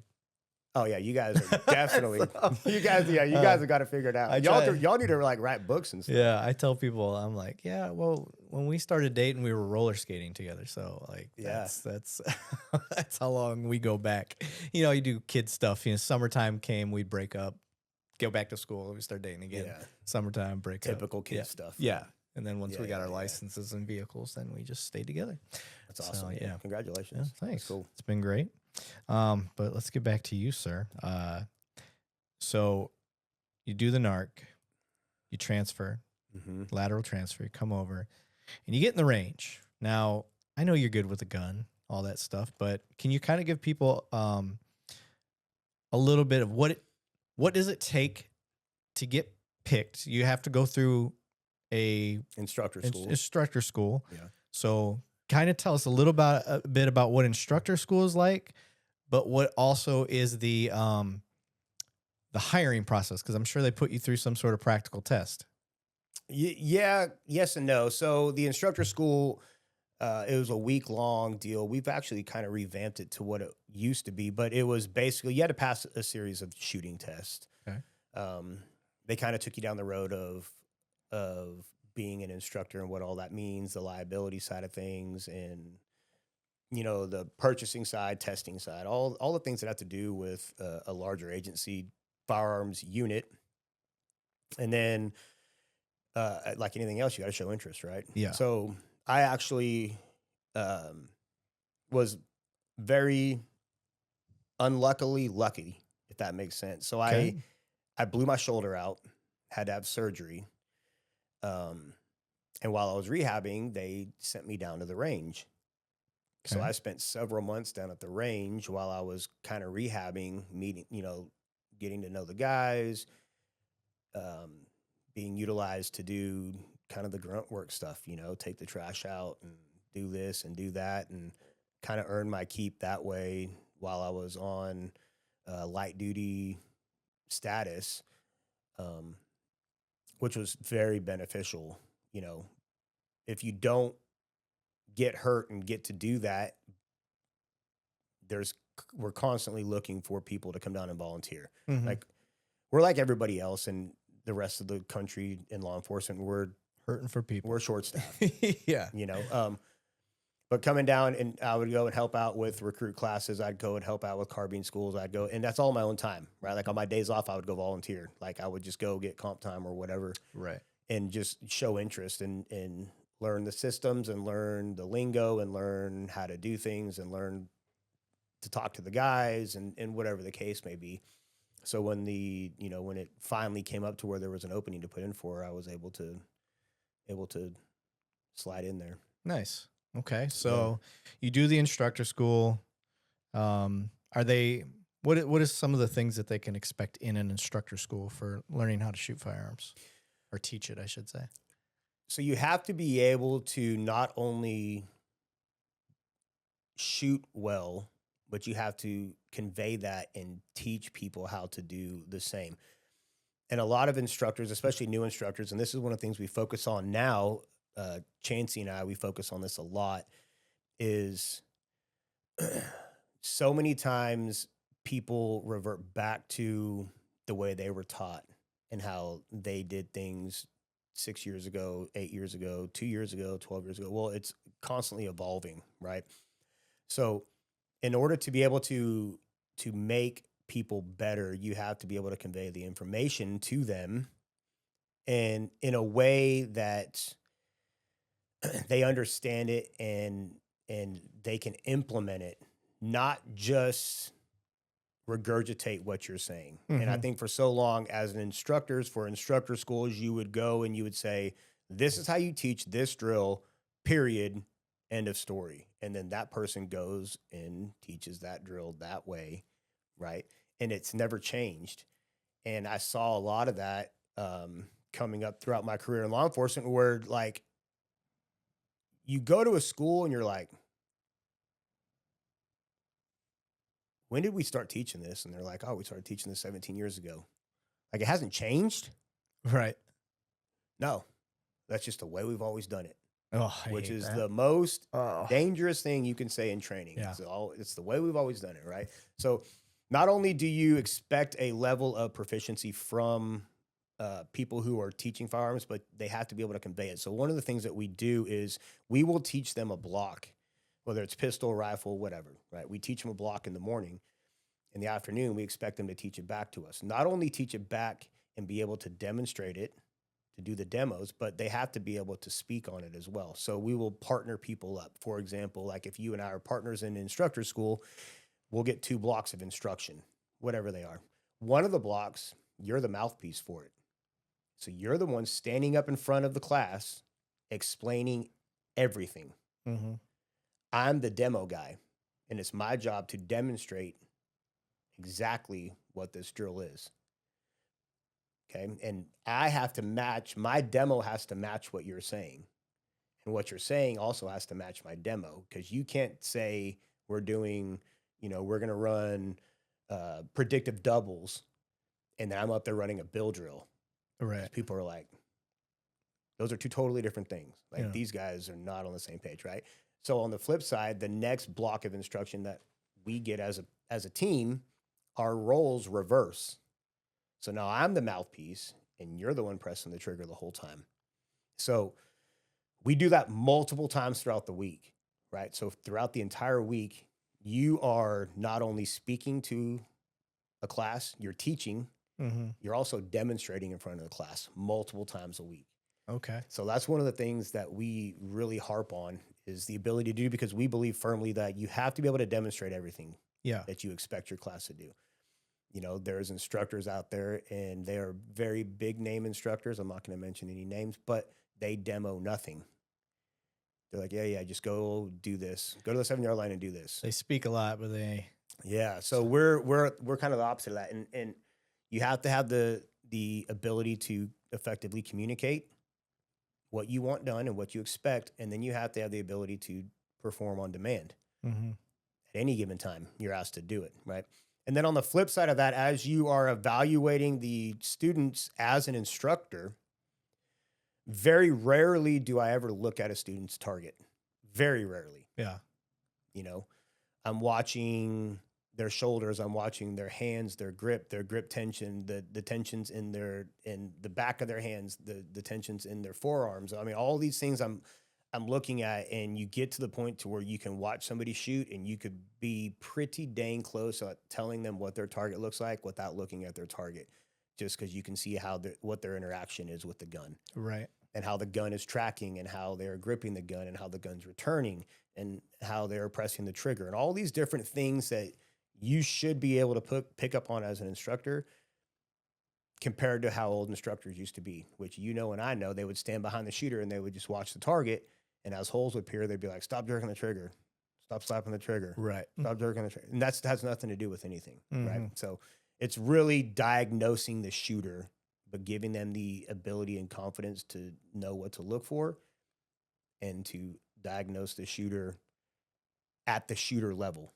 Yeah. And, in regards to what the target looks like. Yeah. So now you become an instructor, you're going through, officers have been cops forever, and you're dealing with recruits. Yeah. Two totally different animals. Can you kind of tell me what it's like in that training process for a recruit, and then same thing with a, salty seasoned guy, salty, that may be good or may be terrible? Recruits are 100 times easier to train. 100 times easier. Blank slates. Most of them, especially nowadays. You probably grew up shooting a little bit, maybe, I don't know, with your granddad. Not pistols, but rifles and shotguns. But you understood how a gun worked. Right, yes. Yeah, okay. So, back when kind of we started 20 years ago plus or whatever the case may be, most everybody has some experience with firearms. Nowadays, it's no. Nobody does. Nobody, right? So I use a lot of like analogy, call me crazy, but like Call of Duty. Hell yeah. They all know what Call of Duty is. Yeah. Especially teaching people how to shoot red dots. I use it all the time. And which we'll get into that. Yeah. So yeah, teaching recruits now, they're blank slates. There's no bad habits that you have to correct. There's no, well, I've been doing it this way for 22 since before you were born, Yeah. And so teaching recruits is very, very easy compared to teaching an in-service class with veteran officers. Now, I will say this. The time it takes for recruits to get to a point of acceptable proficiency is a certain amount of time, right? I don't know what it is because it's different for every recruit. Now, when you have a veteran officer that truly is engaged and truly wants to try something different and try to improve, like you, right? You go from here to here relatively quickly, because you have 20 years of experience to pull from. Yep. And whether it's good or bad experience, because both of them teach you something equally, right? Yeah. Whereas a recruit, they're kind of like, well, I don't really know if I'm doing good or not. Yeah. I guess I'm doing better. Yep. I guess I'm doing okay. Whereas you're like, okay, I know I was here. I'm going to forget everything I've learned up until this day, and I'm going to do everything that these guys are telling me to do. Mm-hmm. And at the end of a 2-day class, you're here. Right. You're like, ooh. Yeah. I know I've improved. Yep. Whereas recruits are like, well, I guess I'm doing better. Yeah. I don't know. I went from I would say about a 95, 96 average. Mm-hmm. And then when I went through you in Chansey, I've always shot 100. Yeah. Always. Every single time I've shot 100, which is crazy because I push the envelope every time. Yeah, you good. That's because we're behind you, like, go faster. Go faster. Yeah. Well, and then the old school mindset, slow is smooth, smooth is fast. Yeah. And I think I take that to an extreme now, where I'm just like, yeah, bow, and it's too slow. I hate that saying just as much as I hate the saying of it's the way we've always done it, right? Oh, really? I hate it. Really? I hate it with a passion. Okay. I hate I don't slow is mind that smooth, one. smooth is fast. And here's why. Slow is slow. Okay, fair. You're not know? wrong. I mean, slow is slow. You cannot define being fast with using the word slow in it. Yeah. Like slow is slow. And I'll equate it to this because we have recruits, perfect example. Right? We have recruits say, well, I was told slow is smooth, smooth is fast. And I'm like, okay. If you want to get good at being fast, what do you need to do? Not be slow. You need to work on being Get fast. faster, yeah. Like you need to fail at speed, Yes. right? And I use this analogy, okay? When you teach somebody pursuit driving, do you tell them, I want you to drive around this track at 3 miles an hour because slow is smooth and smooth is fast? No, you tell them push it till you wreck. Oh, really? Yeah. Oh, so you don't tell them to go slow? Right. No. Yeah. So why do we do it in firearms? Good point. You know, like it's one of those things where it's like, oh, slow, smooth. Well, in reality, in practical law enforcement engagements, there is nothing slow about it. So why do we train slow? In pursuit driving, when Yeah. the suspect's doing 140, there's nothing slow about that. Yeah. So why would we train how to do pursuit driving at 3 miles an hour? Fair. Yeah. You know who's really fast probably the fastest I've seen? Fucking Bryles. Super quick. Oh, driving? No. Pulling the gun out. Like his from holster to shooting. Oh, yeah, Joe. Dude, yes, Yeah. Yeah. Yeah. Super quick. I'm like, dang, I wouldn't expect that from you. Yeah, that's all those years of drawing the taser, I guess. You're probably He's right. probably got 1 billion draws with the taser. Dude, he's so quick. Yeah. I'm like, okay. He does have fast hands. Yeah. He does. He's Not good. accurate shots, but fast hands. hands. Joe shoots all right. No, he's Yeah. good though. Yeah, he's Yeah, good. but no, going through y'all's class, like you said, that old, but I came to learn. I know I'm not good. Like comparative to But my you peers. can be. But I'm good now. I mean, I think You're good. I'm way better than I was before. But yeah, and then so as you train recruits, I like the blank slate, Mhm. idea, and that they shoot really well. How many rounds are they going through in how short of a time period? So we have the recruits for initially we have them for 1 week for TCOL. Okay. So we have to get everything TCOL related for their state license done in that week. So we have to hit all the classroom stuff. We have to hit the minimum amounts of shotgun and low light training.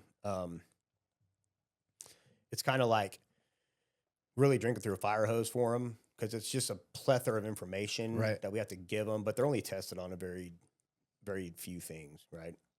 And then they come back for another 3 weeks. So over the amount of a month, each recruit is shooting anywhere from 6,500 to 7,500 rounds total each. That's so many. I know people may hear that if you're not in law enforcement or been in any sort of job that carries a firearm, that's a lot around. That's a lot of 8 up fingers. Yeah, reloading. We have 40 or 50, times 7,000. Yeah, that's a lot. That's how many bullets we go through for a month. But when they get done, what are the average scores? So we just changed our scoring system, so it's kind of skewed a little bit. But they are in before we changed the program to where it is now, the average score for a recruit class was anywhere between 95 and 96 average, right? We just hit our 99 for an entire class. The average was 99%. Damn. Yeah, the first time ever. And that was prior to Red Dot, then going into Red Dot. Correct. Yeah. So we'll talk about that in a second. But okay, so recruits, that's awesome. That's the type of scores you want to hear. And what's the passing? 85%. 85% is passing. Yeah. These guys are scoring at least 10% higher, and now they're scoring almost 20% higher than what's required. So that's good. Boys versus girls. Who shoots better? Just curious. It does, I haven't been able to say like with certainty, like boys are better or girls are better. And here's why. Because we've had girls come through class that just rail on dudes. Right. Oh, they smoke them. Yeah. Like they learn different though, right? Like girls learn different than boys. Right. They ask a lot of why questions, which is fine. Yeah. Guys, you can kind of tell them something in like go do this because I said, and they're like, Roger, I got Yeah. it. Girls are like, well, why do I need to do that? They need to understand behind. Yeah, which is cool. Yeah. You know, so, you know, it's kind of an unfair, you know, comparison because predominantly there's more males than females, obviously. Yeah, you got maybe 20% females compared Yeah, to. exactly, right. But I will say this. So we do a drill, a walk back drill, and we start at the 2-yard line, and they have, it's a like 3-inch by 3-inch circle. Like a steel target? No, it's on. Oh, it's on paper? It's the white oval of our target, right? Oh, okay. In the middle. So it's like 3 or 3.5 inch by 3.5 inch, however big it is. And they start at the 2-yard line, and then, you know, on the command to shoot, everybody has unlimited time to fire one round. It's just got to be inside that circle. Okay. And if you shoot and you miss, you're out. Okay, so like king of the hill type thing. Yeah, exactly, right? So everybody's in. You go back to the 5, to the 7, the 9, the 10, the 12, the 15, the 25. And by the time you get back to like the 15-yard line, there's a handful of people left. Mm-hmm. You know, the record holder for our department to this day with iron sights was a female officer. No shit. Mm-hmm. Oh, dang. Yeah. Okay. Yeah, Respect. 37 yards. Holy cow. Oh, so Yeah. you guys are out at the rifle Mm-hmm. doing that. Yeah, Oh, 37 shit. yards. She made it back to 37 yards before she missed. So That's crazy. Okay. yeah. And I was always curious because in the military, all of our, you know, combat arms guys, cadres, they would tell us that hands down, females shoot and learn quicker, faster in the military. And so I was just curious if it was the same. And that's Air Force, what I've heard. So I was just curious if it was I wouldn't the say same. they learn quicker or faster. I would say that they learn different. You have to approach them different. They're not worse. Yeah. You know, we've had recruits that are females that are B for barely. Like they barely pass, right? Right. But on the flip Yeah. side, we've had You get dudes like 4 or that 5 too. guys that are Yeah. like B for barely. You know, they're Yeah. like, you know, they shot 7,000 rounds and they're barely here. Like, Yeah. Now, you in know? the event that they fail, Yeah. what can you tell the public how that process goes? Like, do they get another chance? Is there only a certain amount of chances a recruit gets? How does that work? Are we talking about recruits? Recruits. Okay. So you get 3 attempts as a recruit, right? If you do not pass your 3rd attempt, then it is recommended by the range that you are terminated, Okay. that you can no longer continue in training. Now, that's very situational dependent. We've made recommendations before and they've been honored to where the recruit has been terminated because they didn't pass firearms. And we've also made recommendations before where we were asked to remediate these people further and allow them to have another attempt. So when a person initially fails, you don't just make them step back up and just start shooting again. You guys actually take the time to evaluate them. Try to see how you can correct the it. way we normally do it is we have an entire recruit class, right? And so they shoot their first qual as a group, and we take the targets down and we score them away from privately. them, Yeah. privately. Yeah. So nobody knows if they passed or failed. And then we go and we shoot another 100 rounds just as practice Mm-hmm. to work on different things. We'll shoot anywhere from the 25-yard line to the 3-yard line, right? And then we give them a break and we shoot another qual and we score it privately, you know. And if somebody fails those first 2 quals, then we'll pull them in and say, hey, here's the deal, right? Mm-hmm. With the reason we used to do that way in the past, which we went away from and we could talk about later, but you would see guys that would shoot 100 on their first qual and then like their next qual, they would just try to Go all out. They would just do dumb stuff. Yeah. Right? Like they would like, I'm going to do headshots only. And you're like, what do you do? Like, When were you trained to do yeah. headshots? Like when did we ever teach you how to shoot headshots? Like you just went from shooting a 100 to a 62. Like congratulations, you know? So now, that was kind of the reasoning behind us grading them. So nobody knew if they passed or failed. Right.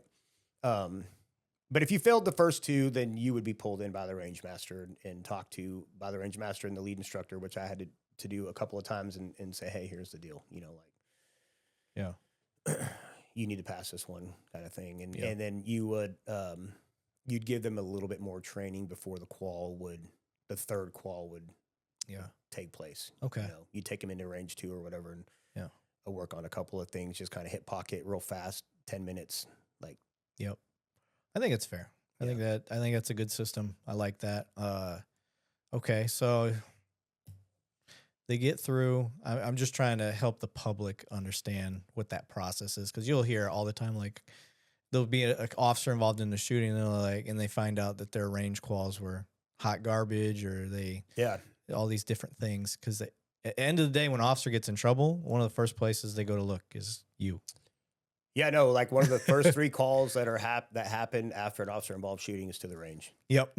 By major case. Like they call, they want to know qual scores, they want to know if they're qualified, they want to all like who trained them, all that shit. Yeah, like everything's getting pulled up, right? Everything's getting pulled. There's a lot of responsibility and liability that falls on the range guys, and I think that goes underappreciated. I don't think people understand. Like, there's a lot that, I mean, not just in the event something bad happens down the road, because you get people that have never held a gun and they're like, I think mine's broken, and they start there's a lot of shit. It's like teaching hand grenades. I remember the day we taught we were learning throwing hand grenades in the Air Force. Yes, we threw hand grenades. So learning how to throw the hand grenade, and everybody wants to look. Everybody, you throw it and you want to see where it landed, and you want to see it blow up. And they'll tell you over and over and over again, like, don't fucking look, know. And they'll even draw, because you throw a dummy one several times before you ever throw a real one. And if you're a looker, they'll draw an eyeball on your helmet.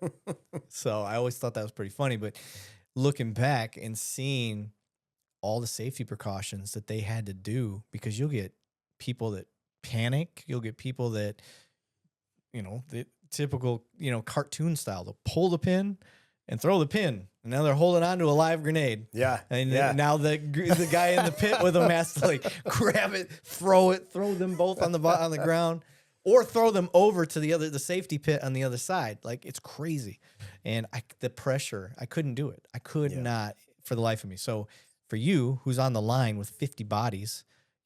Probably see it a lot. Yeah, probably what, 1 instructor per 5, maybe per 10. Yeah, I mean it depends on what we're doing. Yeah, if we're doing static line stuff, it's super easy to get away with less instructors. We do a lot of movement based stuff, especially early on with the recruits, and which is new for people listening. That's a new very thing. Very new. So. So no, it's not a 1 to 5 ratio at all. When we're running around the range with loaded guns, no, it's very controlled and structured. Okay. So in that, like I was saying, like I said, people do stupid stuff that you're just like, they're just not, they're confusion and they're wanting to ask a question, and that in conjunction with moving parts around, it can be very nerve-wracking. It's nerve-wracking around some officers, if I'm going to be honest. I'm like, bro, downrange. Yeah, it happens. Yeah. Okay. So I do want to go back to recruit training, because you guys are doing some things. Yeah. But I also want that comparison so people understand what it's like when you're shooting on the range with seasoned guys. So in the seasoned, going from iron sights, new firing quals, what do you guys call it? Not the qualification itself. You guys call it something. Not state of fire. What the hell do you call it? Stage of fire. Is that what it is? Yeah, like you guys have changed the course of fire. That's what I was thinking. Okay. You've changed the course of fire. Oh, for the actual qual. You're for the actual qual. Okay. The course of fire for the actual qual. That's what I was trying to get to. What has that been like? Well, we've always changed the qual. Mm-hmm. So we change it every couple of years. That's how it's always been changed. We changed the course of fire as well as the scoring now. In the before time, you could have 45 rounds in the dark blue or off your designated impact zone and still pass the qual, which is crazy. Right. Yeah. Out of 100? Yeah. Yeah. Yeah. I mean, 45 rounds. No, like you could have 45 points off out of 60 rounds fired and still pass. Like, it was crazy. Oh my God. Yeah. And I'll just say this, and everybody knows it. It's not a secret. You know, you can look it up. The FBI, as a profession, law enforcement, we suck at shooting across the country as a profession, right? It's you could argue anywhere from 13 to 18 to 23% hit rate. Yeah. So 20%, we'll say. You know, 2 out of 10 rounds hit meat, intended meat. Right. You know. Now, for those listening, you got to consider too, when we're firing at a person, there's a whole lot of other psychological things going on. Yes. Versus firing at the range. Yes. Yeah. Yeah. But, I mean, and that's but to your very point right there is why we significantly changed our training to a more practical side, or a more practical approach to training that involves a bunch of movement. Yeah. That involves a bunch of vision barriers and stimulus visually to try to mimic real world stuff. Because for so long in law enforcement, the police officers would train at the 5-yard line or the 7-yard line, and it would be like, on the whistle, draw and fire 2 shots and then holster. Well, that's not real world stuff. Yeah. You know, so we obviously we can't shoot at the recruits and we can't mimic real world stuff, but we know a couple of things are most likely true in law enforcement engagements is that the officer's moving, the bad guy's moving, or you're both moving. Yeah. Right. And they happen very, very quickly. This isn't slow down and get your hits type of thing. Right. You know, and in law enforcement for so long, and I'm guilty of this, right? Teaching it this way, it's like, slow down, slowly press the trigger, slowly to get your hit. Well, in reality, that is the complete opposite of what officers are doing. So I think that we've been failing our people for so long, teaching them one way Mm-hmm.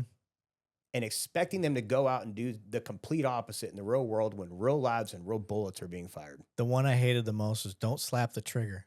Yeah. Motherfucker, if I'm in the shit, I'm going to be slapping that trigger. Yeah, I promise you. And you learn now after coming through our class that you can slap the trigger and still get your hits, right? It doesn't matter, right? Chancey's little demonstration. Yeah, exactly. Like, as yeah. long as you grip the gun the way you're supposed to, you can slap. You like Chancey says, you can slap it like it owes you money, right? Like, Yeah. For those listening, what we did was, I think I was holding the gun, or maybe he was holding the gun, and I slapped the trigger. He slapped the trigger. I don't remember how it went, but that's the demo. Like, is he's showing you that the mechanics of holding the gun doesn't matter how you hit that trigger. Yeah, you can slap the shit out of it, still hit target. So. Yeah, so now we take a more practical approach, right? So day 2 with recruits, we're moving on the range. We're moving and shooting on the range. That's awesome. Like, they are running around the range with real guns, real bullets, running towards each other, running away from each other, running up range, running down range. They're running and they're shooting and moving and all the things from day 1 and nobody shot each other yet. So no. That's a plus. Knock on wood. No, so, you know, there's so many agencies out there that I know still today, like everybody on the 5-yard line. Static shooting. Yeah. Like, all right, I want you to shoot 5 shots in this 5-inch square and you got no time to do it. And if you miss one, then they berate you for missing one. They don't, you know, and it's like. Oh, bro, when I go shoot my Air Force qual, they think I'm like the next John Wick. Yeah, you are. It's static. With that shirt, you're moving in the right direction. Right. Yeah. It's static shooting at a target that doesn't move. Yeah. Yeah. It's very. No, so we take a different approach with the recruits now, and we've seen a lot of success, and we're actually gathering data with Major Case. Mm-hmm. Chancey's doing that right now, talking to some people in Major Case, and our hit rate as a department is through the roof. Really? Compared to the nation stuff. That's crazy. It's wild, man. Like, we're approaching 80% hit rate with red dots. Wow. Yeah. That's insane. Which is great. Well, let's get into red dots. Yeah. Because that's the one thing I've been wanting to talk to you about forever because you guys changed my life. Yeah. All right. Red dots. Red dots. I've been very excited about this. So when our department got red dots approved finally, and I knew that was out there. I had got with, I think it was Chancey, and was asking him, like, is this something that I should get? Is this something the department's going to give out or whatever? And he's like, wholeheartedly get one. I was like, all right, cool. And then you guys were able to get me into the red dot class. And one of the things you wanted me to do was talk about it and get it out there. Yeah. And I've done it a million times on the podcast talking about how red dots changed my life as a shooter. And as we were talking about earlier, I went from a average 95, 96. Sometimes I'd shoot a 93, 94 if I was really trying to get too fast. But I've always been that type of guy. I know I'm going to shoot like I want to shoot how I think I would shoot in a real situation, which is quick, fast, and in a hurry. And that gets me a little bit all over the place. Right. But when we went through the red dot course, I went from shooting. I I got worse before I got better, but it was only a 2-day class. So I dipped, and then I started to doubt, and I kept telling Chancey, I was like, this is not working. I'm getting worse. And Chancey just kept saying, trust the process, trust the process. Yeah. I was like, all right. And sure shit, last half of the day on the second day, it just clicked. Something happened. And I was like, oh my God, I'm John Wick. And I was just shooting everything in a nice tight group. And my confidence level went through the roof. It's so much so that after we finished the 2-day course, I asked for extra rounds to go shoot some more. So I went and I ended up shooting another 100 rounds because I just want to see it for myself on my own. I didn't want people around me, and I wanted to shoot a little more controlled and just to see how dialed in I was and all of that, and make sure it was, I'm always kind of been a 2-eye shooter anyway, but in that, it's just really hyper focusing on that. And it just changed the way that I use firearms, like completely. Like now, where I used to only be comfortable with the gun that I was issued, like any gun I would buy for myself, that was the only type of gun I would get because I knew everything about it. Right. And now I'll go to the range with friends or whatever, and let me see your gun. Let me see your gun. And just with the principles and that they had the red dot on there, just plinking, baby. It's fucking fun. Yeah, but it's awesome. You guys had the foresight to try to move policing to the future, to progress. And it seems like, we're looking at, I got my 300 blackout here with my aim point. This has been a thing in the Air Force since I got in back in, 06 and before that. Yeah. Why did that never translate over to a pistol? It was taboo. Well, that's the biggest thing. It was taboo, right? So guys have been running red dots on pistols for years. There's videos of guys out in the early 90s running them. Yeah. Like but it was taboo. Well, yeah, they would like strap this thing on their pistol, like, and it just but they massive. were like, they'd be railing on their gun. Like they would just be railing folks, and so, but yeah, no, it was taboo. It was one of those things. And I'll be honest with you, and I don't think I've ever shared this with you. When the first time I ever shot a red dot on a pistol, I was like, this is stupid. Like, this is so dumb. Right. Being from a SWAT background and having so many years in shooting experience with irons. And then I started to educate myself, and I started to go into classes and started to really understand things and look at things differently and actually do what the instructors are asking you to do. Cause that's really hard to do sometimes when you go to class, is to get out of your comfort zone and to change the way you've always done things to a new way while you're in class. And I really started to do that. Then I started to see like the benefits just go through the roof. Yeah. The practical side of things, the biggest thing with the departments, like, so we've stood up red dot programs in 22 different states. Holy shit. And, it's one of the things that's always asked is the big L word when it comes to departments, right? It's the liability. Well, what if the red dot dies? Or what if the glass breaks? Or what if this? Or what if that? And it's like, there's so many ways to answer that we combat and we could do in 5 minutes on the range. But, that was a big thing with our agency too, was a liability of it. And for so long, for the first year and a half of us shooting red dots and teaching testing red dots, they weren't approved.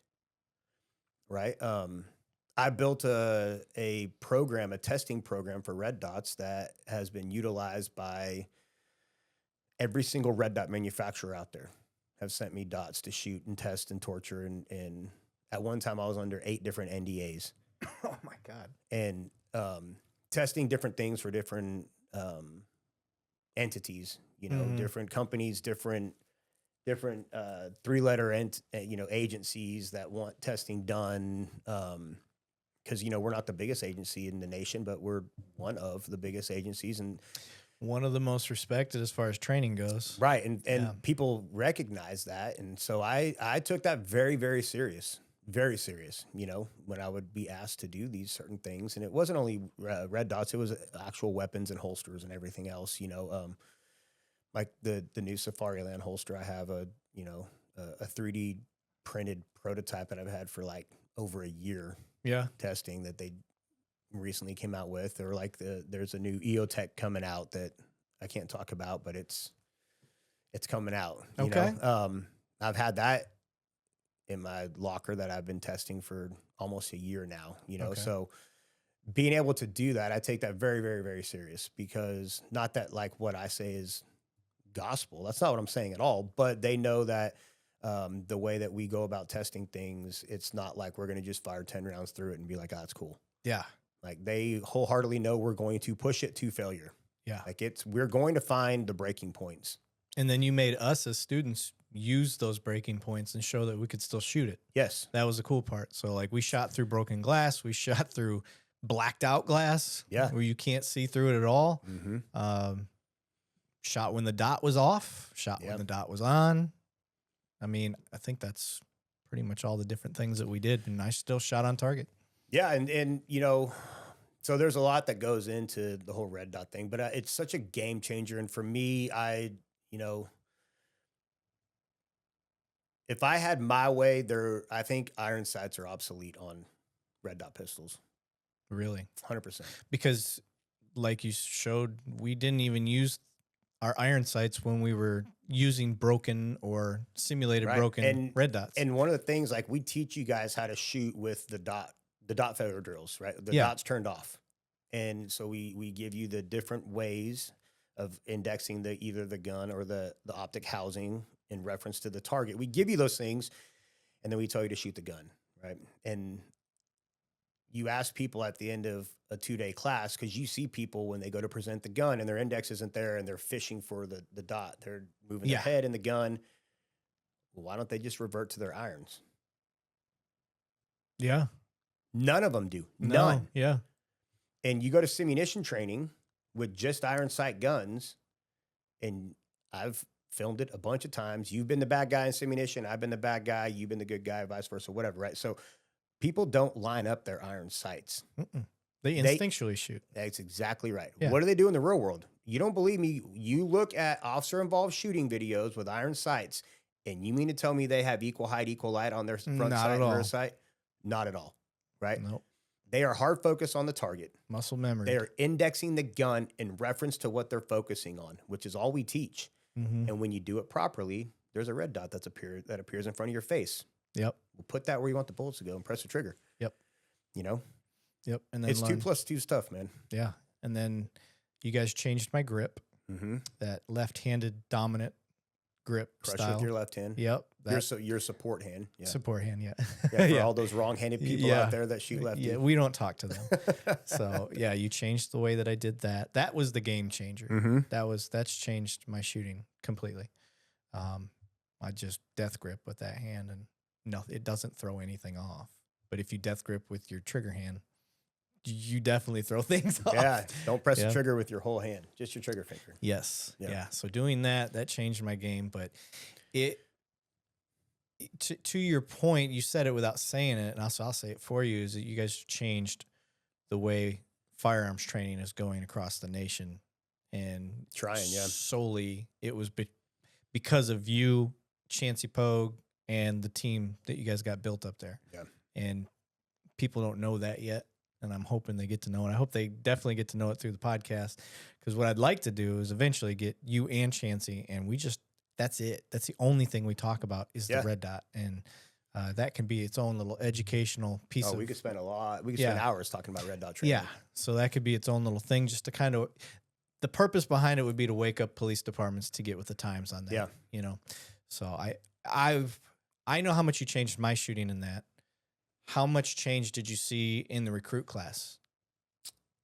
So percentage wise on scores for targets, we went from 94, 95% to 98, 99%, Yeah. which is huge. Yeah, that's crazy. And quickly. Yeah, I think they pick that up quicker than they do with the iron sights. 100%, because it's so instinctual, right? Like Yeah. you just look where you want the bullets to go and index the gun and press the Yeah, trigger. yeah. And I think what helped me a lot when I was, people are like, well, you said you did worse before you got better. I did worse because my grip was wrong. Mm-hmm. We weren't talking. And your vision was messed up, if I can No, remember. no, because I've always been a 2-eye shooter. Right. Yeah. So But you weren't looking yeah. you were looking at the whole picture, like seeing red somewhere on the target. Yes. Right? And not Yeah. looking precisely. Yeah. Right. You didn't have the visual discipline that you needed initially. Yes. Yeah. And so in that, once my grip was changed, that was the game changer. Yeah. And then the red dot itself just kind of fell into place. So, where was I going with that? I think cough threw me off. What were we talking about? The recruits, them going through it, learning quicker, faster, and then we opened it up to not laterals, but current officers to get. And how was that transition for them? For the most part, for the most part, it was great. Yeah, because most officers are already doing what we're asking them to do. They just don't realize they're doing it. Mm-hmm. You know, when they stand on a static line, they revert back to let me close my non-dominant eye.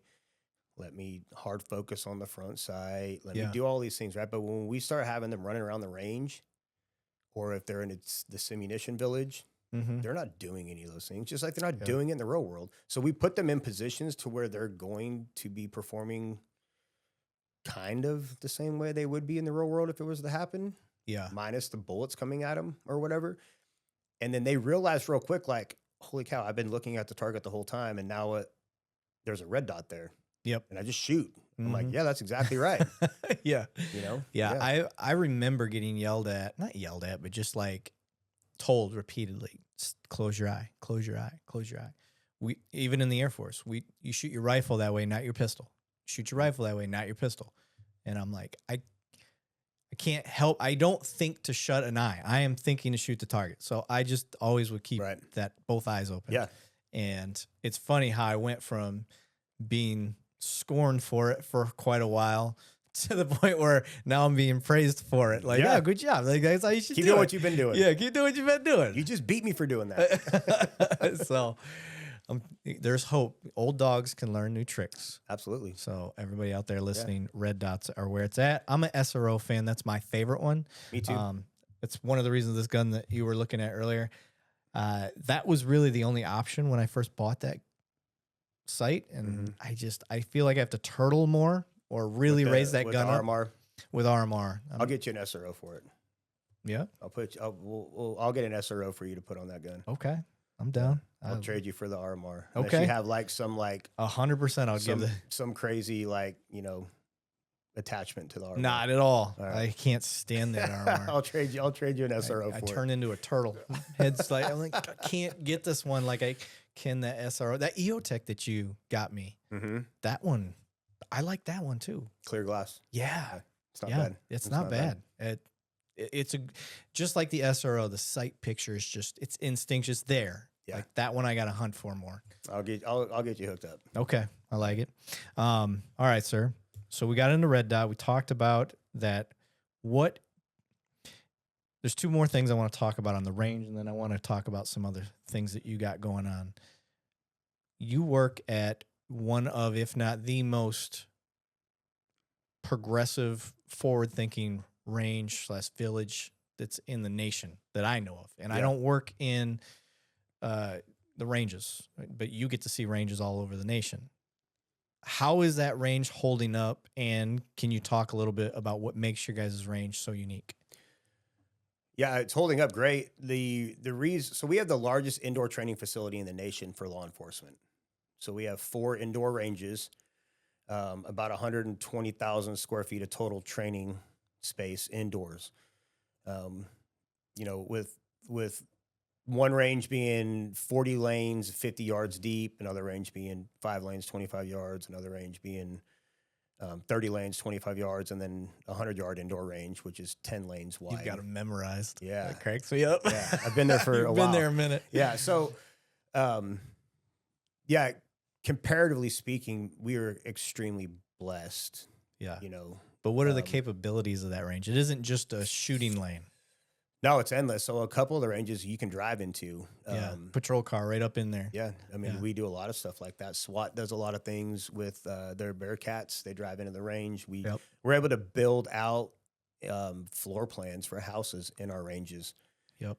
For you know, SWAT to use training wise or whatever the case may be. So it's kind of endless what we can do. Everything in there is 50 cal rated. Every single range is 50 cal rated. So that means the ceiling, the trap. Yes, the ceiling gets shot a lot. I've seen it. Yeah. You know, the walls, everything is 50 cal rated. So, you know, there's nothing that we can't shoot in our range. Obviously, you know, we're not going to be shooting any, you know, crazy AP rounds or right. Anything, you know, anything like that.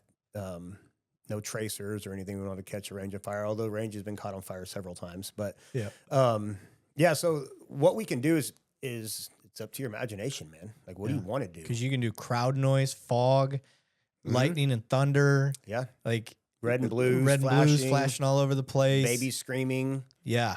It's insane, all the different things you can do. And I don't think a lot of people understand it's not just that the range is large. It's not just that the range has the ability to fire rifle rounds inside. Those are very cool features. It's all the other things, bringing the cars in, being able to change things around, the ability to let your people shoot and move because you've got the space for it and the stuff behind it. And then the low light training, obviously, you know, there's so many places that, you know, if you're training outdoor, like Chancey and I, we went and taught a class last summer. I think it was somewhere a little east of here in Texas, and they wanted low light training, but they wanted to start the class at like noon, and we're like, in the summertime. Like, well, we'll get to low light 10 hours into the day because that's when it happens. That's when it's low light, you know? So having the ability to, you know, just walk to the back of the range and hit a button and make it completely pitch black to where you can't see your hand in front of your face. And now let's do training. And it's 10:30 in the morning. Yeah. You know? Yeah. You're not limited. It's I pretty like cool, that. But. Okay. And then the last question I had about the firearms and range stuff is, what's on the horizon? What are some of the cool stuff to look forward to? So we really want to keep pushing out the different pistol and rifle classes for in-service. For so long, we've kind of not provided further training for firearms for our department. You kind of like, you got to come qualify and then you got to practice whenever you felt like practicing, right? We really want to get to the point to where we're mandating firearms training. I think it's going to be a small step at first, like a 4-hour block that it's mandatory you have to go to.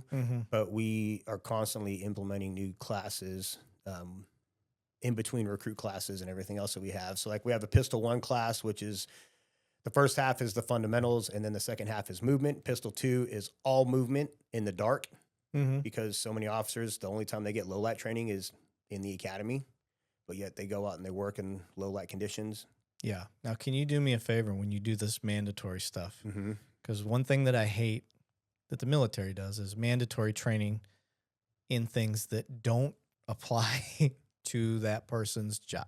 Yeah. So, like for me, you guys are going to have your hands full if you make it full department wide. But I would say it's more pertinent for that training to be for patrol.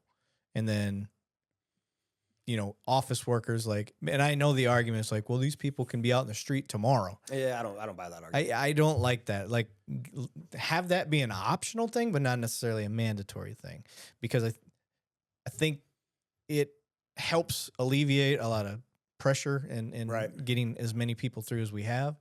But at the same time, like, you got to be smart about it. Like, you don't want a guy that's been working back office for the last 10 years. Why are you putting him through training that, you know, our backgrounds guys? You know what I mean?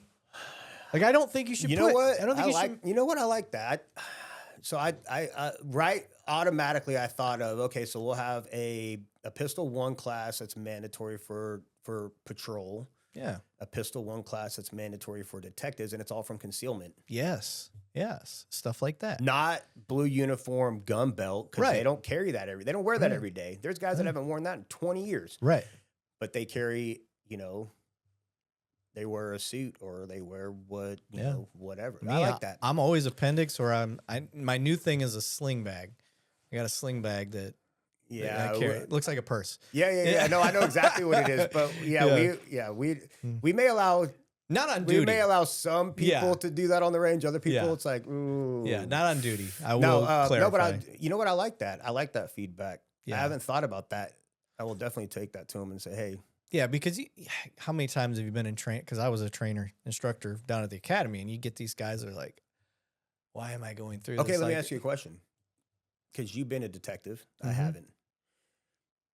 We don't see a lot of detectives come through pistol training. And is it because they don't want to throw their gun belt on? I think that's a part of it. They want to just train the way they always carry their gun. Now, we're all different. Here's another thing with detectives in training. There is some formal standardized training that you go through. Here's how you file your cases. Here's your caseload. Here's how you read through all that. One thing that they don't have is a standardized operating procedure when you go into the field. So they'll be in the office all day long with the little cute badge and a little leather paddle holster that they spent $150 on because it looks good with their suit, and they get the matching ones and all that shit. I had and this was just my mindset. I'm like, if I'm going out and I'm going to go try to find some leads on stuff, I got one of those outer padded belts, battle belt. Yeah. And I had my mag, I had my gun, I had most importantly, a place to hold a radio and my badge. Bare minimum, and cuff. I think I had one set of cuffs with me. Right. But my thought process was like, I work East Side. Like, right.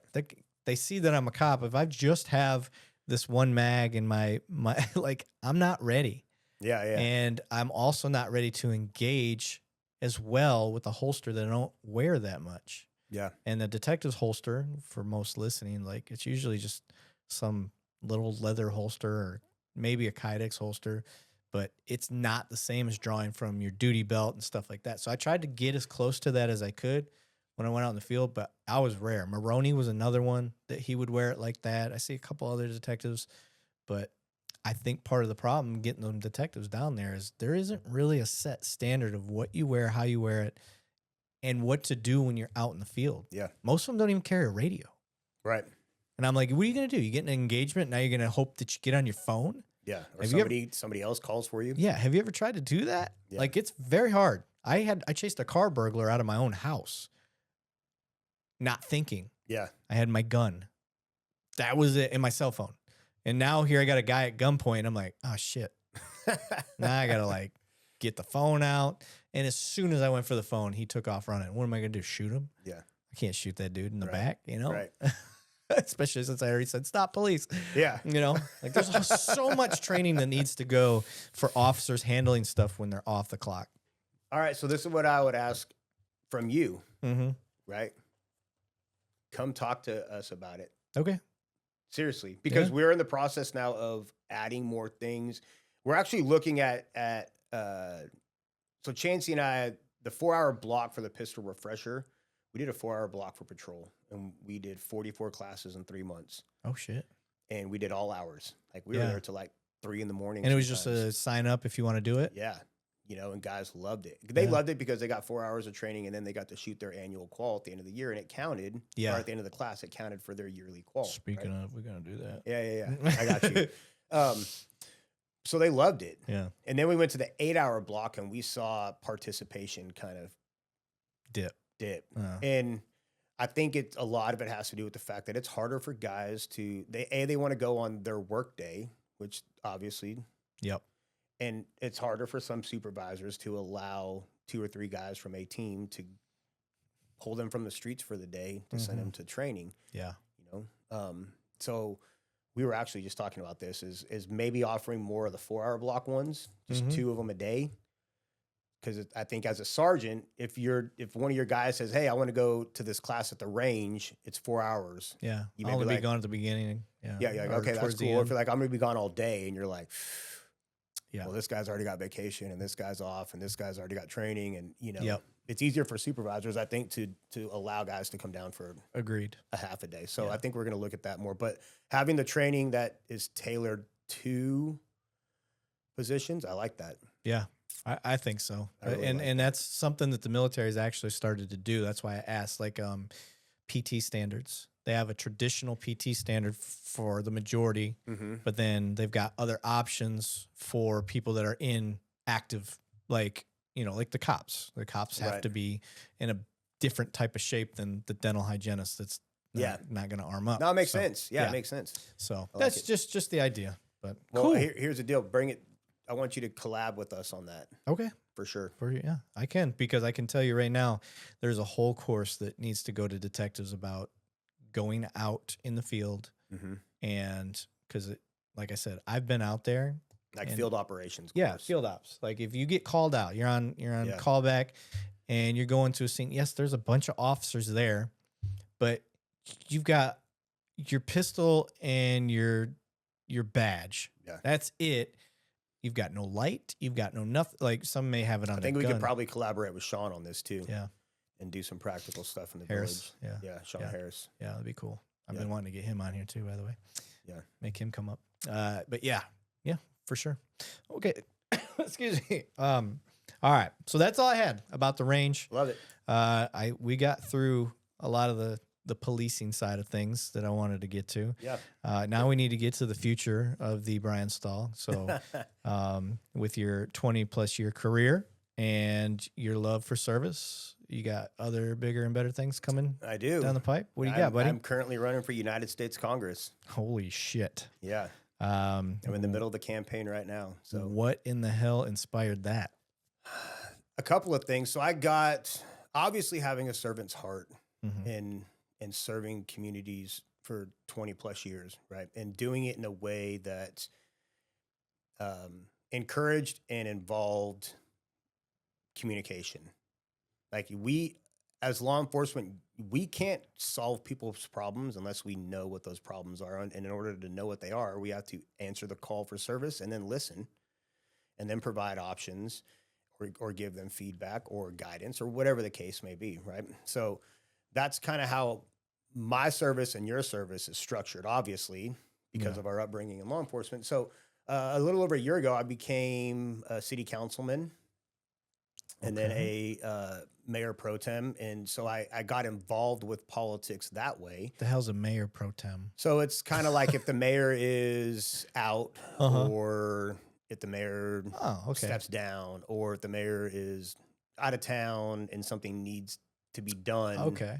I step in as the role of the mayor. Where did you do this at? Covington. Covington. Okay. Yeah. So I never been there. yeah, little small town. Okay. I love it, man. It's like living in the 1960s. It's great. That's awesome. Yeah, it's super Okay. cool. But so, my kids still like run around until way after dark and ride bikes with all the neighbor kids. And I will say you hid this well, because I never knew any of this until all of a sudden you're like, this is what I'm doing. And I was like, what the fuck? Yeah, so I got the political bug year and a half, 2 years ago ish, right? And then I fell in love with it, man. I really did. I loved that kind of service, and that's really hard for a cop to being- say, by the way. yeah, Because it cops is. hate politics. Well, there's a lot of people that are like, "Are you crazy? Like, what are you doing?" yeah, right. You're one of them. Like, what are you doing? But no, so man, I loved it, and so I started to look into how I can better serve the community in that aspect, and how my service from law enforcement translates over to that kind of service. And then I started looking at the elected officials that we had, and man, I wholeheartedly believe that we deserve more and we deserve better than what we're currently getting because of the lack of communication, the lack of community involvement, the lack of,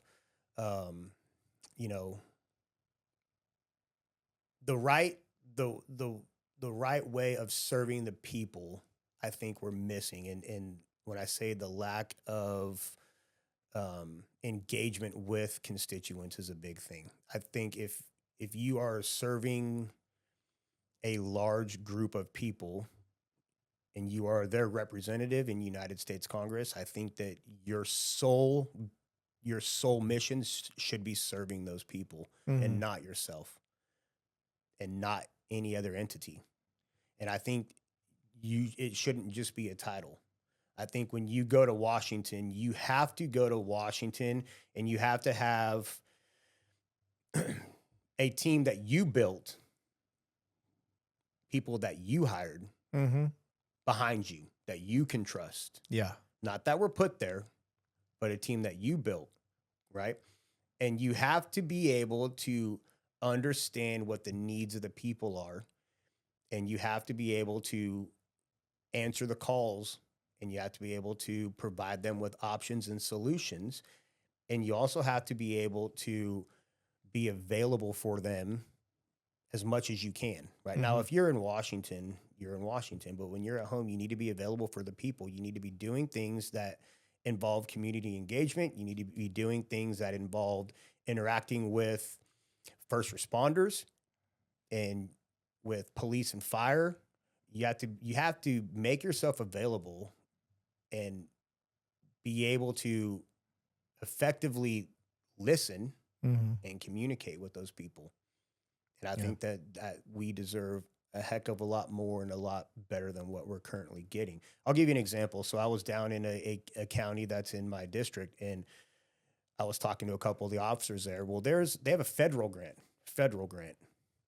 for a new Bearcat. Well, it has been stalled through some process within the city or the county, and they're not allowing them to purchase this piece of protective equipment. Well, they've made several phone calls inquiring about this to a representative of theirs, to no avail. No phone call back, no nothing, right? Same place has a fire truck that they need to buy. They had a federal grant for it, got approved. They're not allowed to buy the fire truck. It's a federal grant. Right. It's not a city grant or a state grant. It's a federal grant. Right. You would think that money is going to go to somebody. You would think that a representative from the federal government, i.e. your representative, would hopefully help you in that situation. Yeah. You know, when you have a large piece of protective equipment and a fire truck to help the community, you would think that would be a priority, you know? Yeah. And, I get it. Timing matters, and sometimes people are getting busy and stuff, but this has been going on for well over a year. So there's no excuse. There's nothing that this just happened yesterday, So I think that my approach to service and how I've been brought up in the service entity when it comes to law enforcement, right, I think is something that is much needed when it, in terms of representation in United States Congress. Yeah, and I think one of the good parts about having somebody with your background is the training mindset and knowing how blessed we are where we're at. Because like I said, I've said this for a long time. Now, obviously, doing the podcast, I can't say where I work. You guys can figure it out. You'll never hear me say it on here. But in that, the training that we have is literally, it should be the mold. Like this is, I'm not saying everybody has to do the exact training. Your police training needs to fit your culture where you're at. But when it comes to being progressive and not in a woke progressive way, that's not what I mean, but progressive, always pushing the envelope, always trying to improve, where you're at is such a benefit to what you do, because when you see these other agencies that are asking for a Bearcat and you see that they're lucky if they get to shoot more than just their qual once a year because they can't afford the ammo and all that stuff, you can make a logical and reasonable argument on their behalf to say, like, getting this piece of equipment should have been a higher priority because you're allowing them to be safer, not just for themselves, but for the community. Because if officers show up without this, there's a higher likelihood that a serious use of force is going to happen versus having the protection, sitting back, waiting, or whatever. But that is what your ability, because I'm in the same environment, where we get this higher training level, that we can help start spreading that at least around the state of Texas, Yeah. but around the nation. Yeah. So one of the things that one of the pillars I'm running on is law enforcement and judicial change, right? I want Like to accountability type thing. Well, yeah, there's a lot of that, right? So I'm talking about the reform, and people are like, oh, what does that mean? Because it can mean a plethora of things, right? So when I talk about law enforcement reform, I'm talking about being able to fund them in a way to provide them with real world practical training and equipment, Yeah. and having that funding not be tied up in red tape, bureaucracy crap that Yeah. happens. And we see it all the time. Yep. How many times have you heard of things being approved but not funded? Yeah. There's money out there. Yep. There's money out there. And Mhm. when you have agencies that are forced to do things by the state, which they're great, they are. Okay. I'm not saying that we shouldn't have more training. That's not what I'm saying. But when we put the pressure on agencies that are significantly smaller than ours, Yeah. that this is a mandate, And they don't have the funding. and they don't have the funding, they don't Yeah. have the personnel, they don't have the knowledge, the instructors, the experience. They have nothing to Mhm. facilitate that. And if they don't facilitate it, they're going to be fined Yeah. however much money. I think we're failing our people, and I think that we could do better. And I know that the federal government can come in and supplement a lot of that with funding. Yep. And I know that because, and how about instead of spending, $400 billion to Ukraine, why don't we take a third of that and put it in law enforcement training in the United States? Right. Absolutely. We would be the most trained Mm-hmm. law enforcement entity as a nation worldwide. We've already there's working models that we've proven the defund doesn't work. Right. We need more funding. We need more funding. And we need people that can go and speak on that and the importance of that. Yep. Because I think as a whole, the nation, and I think both sides really, not so much, this isn't a Republican Democrat thing anymore. I think it used to be when the whole defund police was really big. Right. I think that's kind of gone now. And I think both sides can agree, like, we need to fund these guys. Like, they need more training. We still have guys that are falling for First Amendment audits. Yes. We still have officers that think because they were called on scene that they have the right to your ID. Yeah. We need to protect the Constitution. So if you start taking away funding and they're not getting somewhere, it's not clicking with the most basic of training. Right. Like all this other stuff that's coming down the pipe that's being mandated, they're not going to have a chance. Right. Because they can't even get the proper training for the fundamentals on some of this stuff. Right. And that's a problem. Like 2025, we should not be seeing officers fall for First Amendment audit stuff. Correct. When people are on public sidewalks or whatever it is. Like let's get back to the Constitution. I'm a huge Constitution guy. Like I wholeheartedly believe in that. I had a conversation with a really young guy a month ago, actually, and he said, "Well, what two amendments are your favorite?" The first two, maybe. Yeah, yeah, right. Well, and I said, "Well, obviously, the first and second are obviously the most important, right?" I said, "But I'm gonna throw you a curveball because one of them is actually one of my issues that I'm running on. So the Second Amendment's obviously important to me. Right. I believe everybody has a right to keep and bear arms, should not be infringed. I'm not a big fan of the third. Right. Okay. Yeah, there's a couple you're like quartering. Yeah. Troops. It's not really a thing anymore until it is. Until right? it is. But, yeah. And then the 10th Amendment. I'm big on the 10th Amendment. I believe that we need to return all of the rights to the states from the federal government that should not have any federal government oversight. I think the federal government should do a couple of things. I think it should provide national security, right? Let's make sure all of our borders, not just the north and south, but all of our borders are protected. Yeah. And I think that they should be transparent, justifiable, and responsible with the national budget.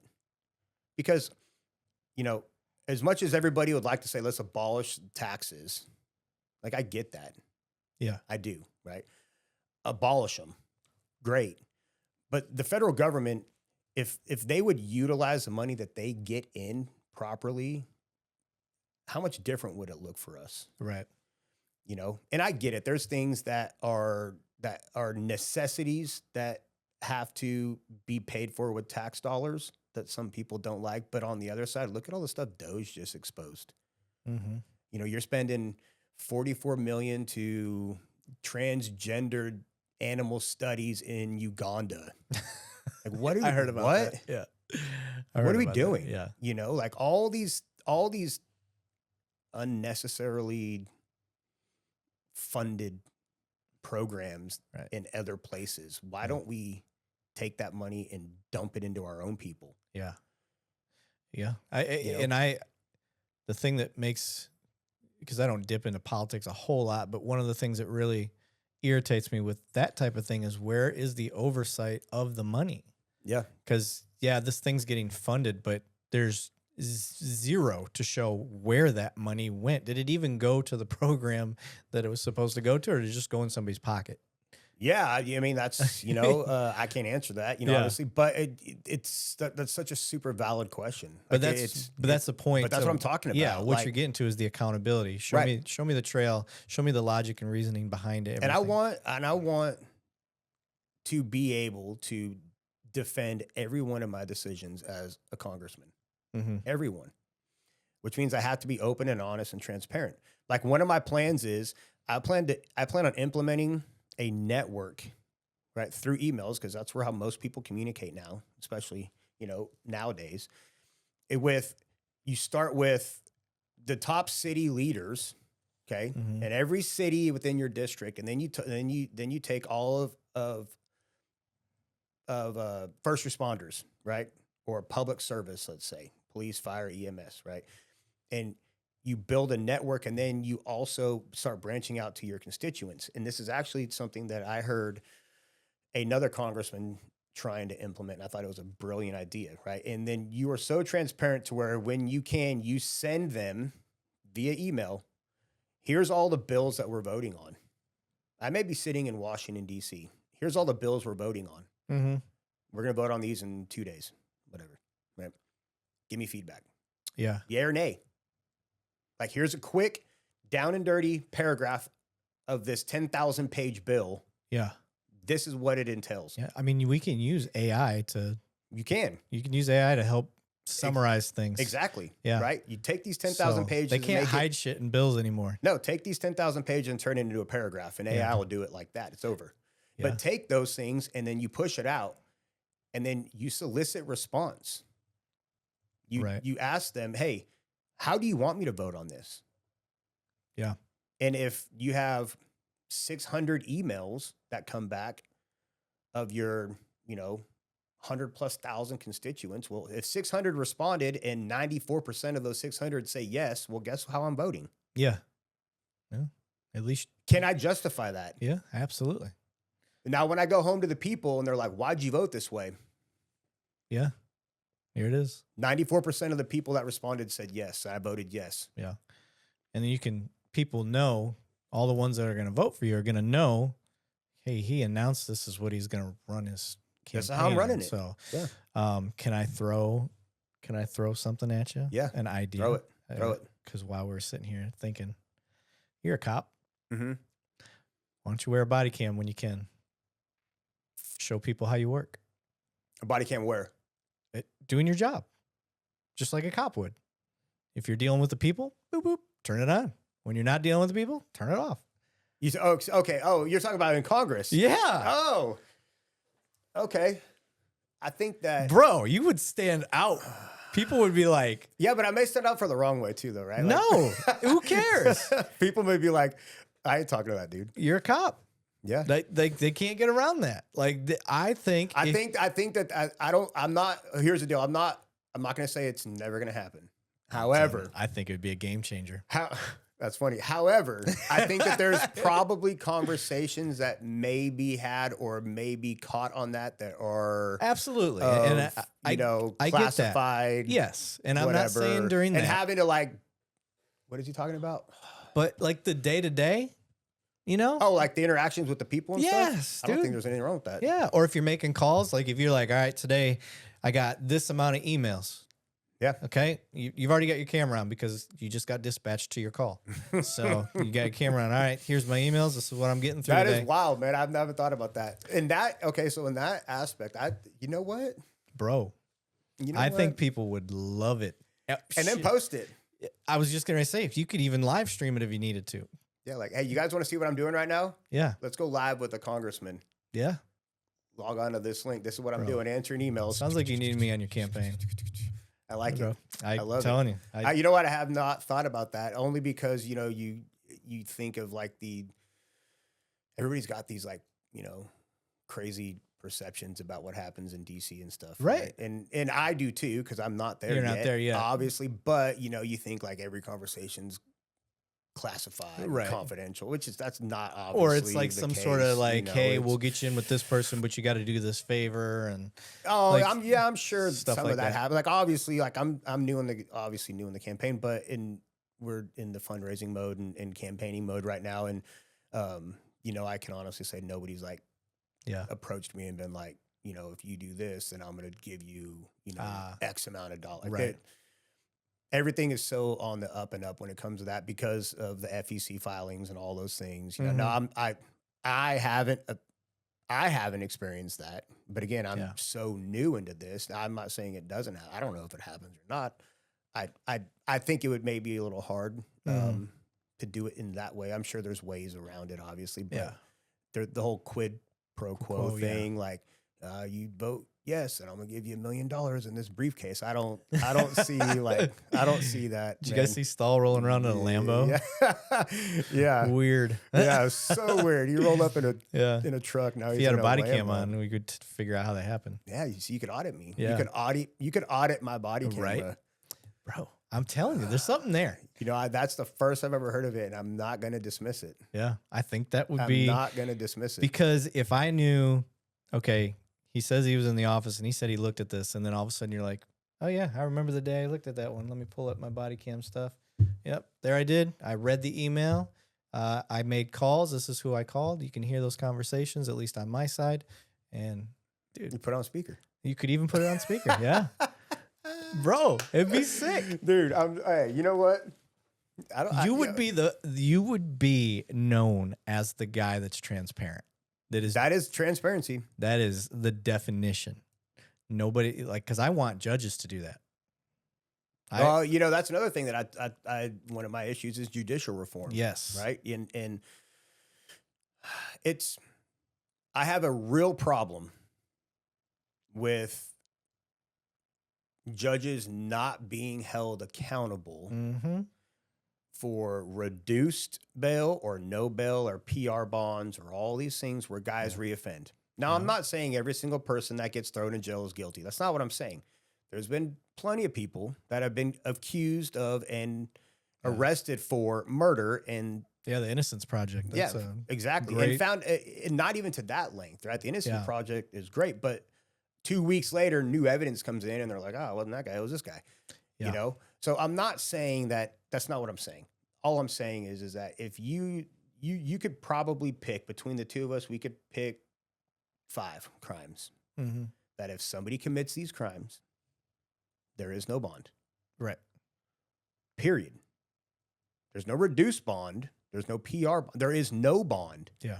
Because how many times have you seen it across the country where somebody's arrested for aggravated robbery or murder or aggravated assault, aggravated sexual assault, and they're let out on $150 bond.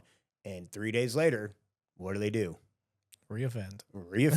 Yeah. And who's held accountable? Nobody. I have a real problem with that. Yeah. I have a real problem with that. I think the judges should have to justify it. And I think that if it happens, there should be serious repercussions to that. Yep. Now, I get it. Everybody's human. Everybody makes mistakes, and you can't see the future. I get it. But if you are a judge and you have let out 4 of these offenders in the last year, maybe you shouldn't be a judge anymore. I think that they should have to publicly post summarized judgments online daily. For those things or for anything?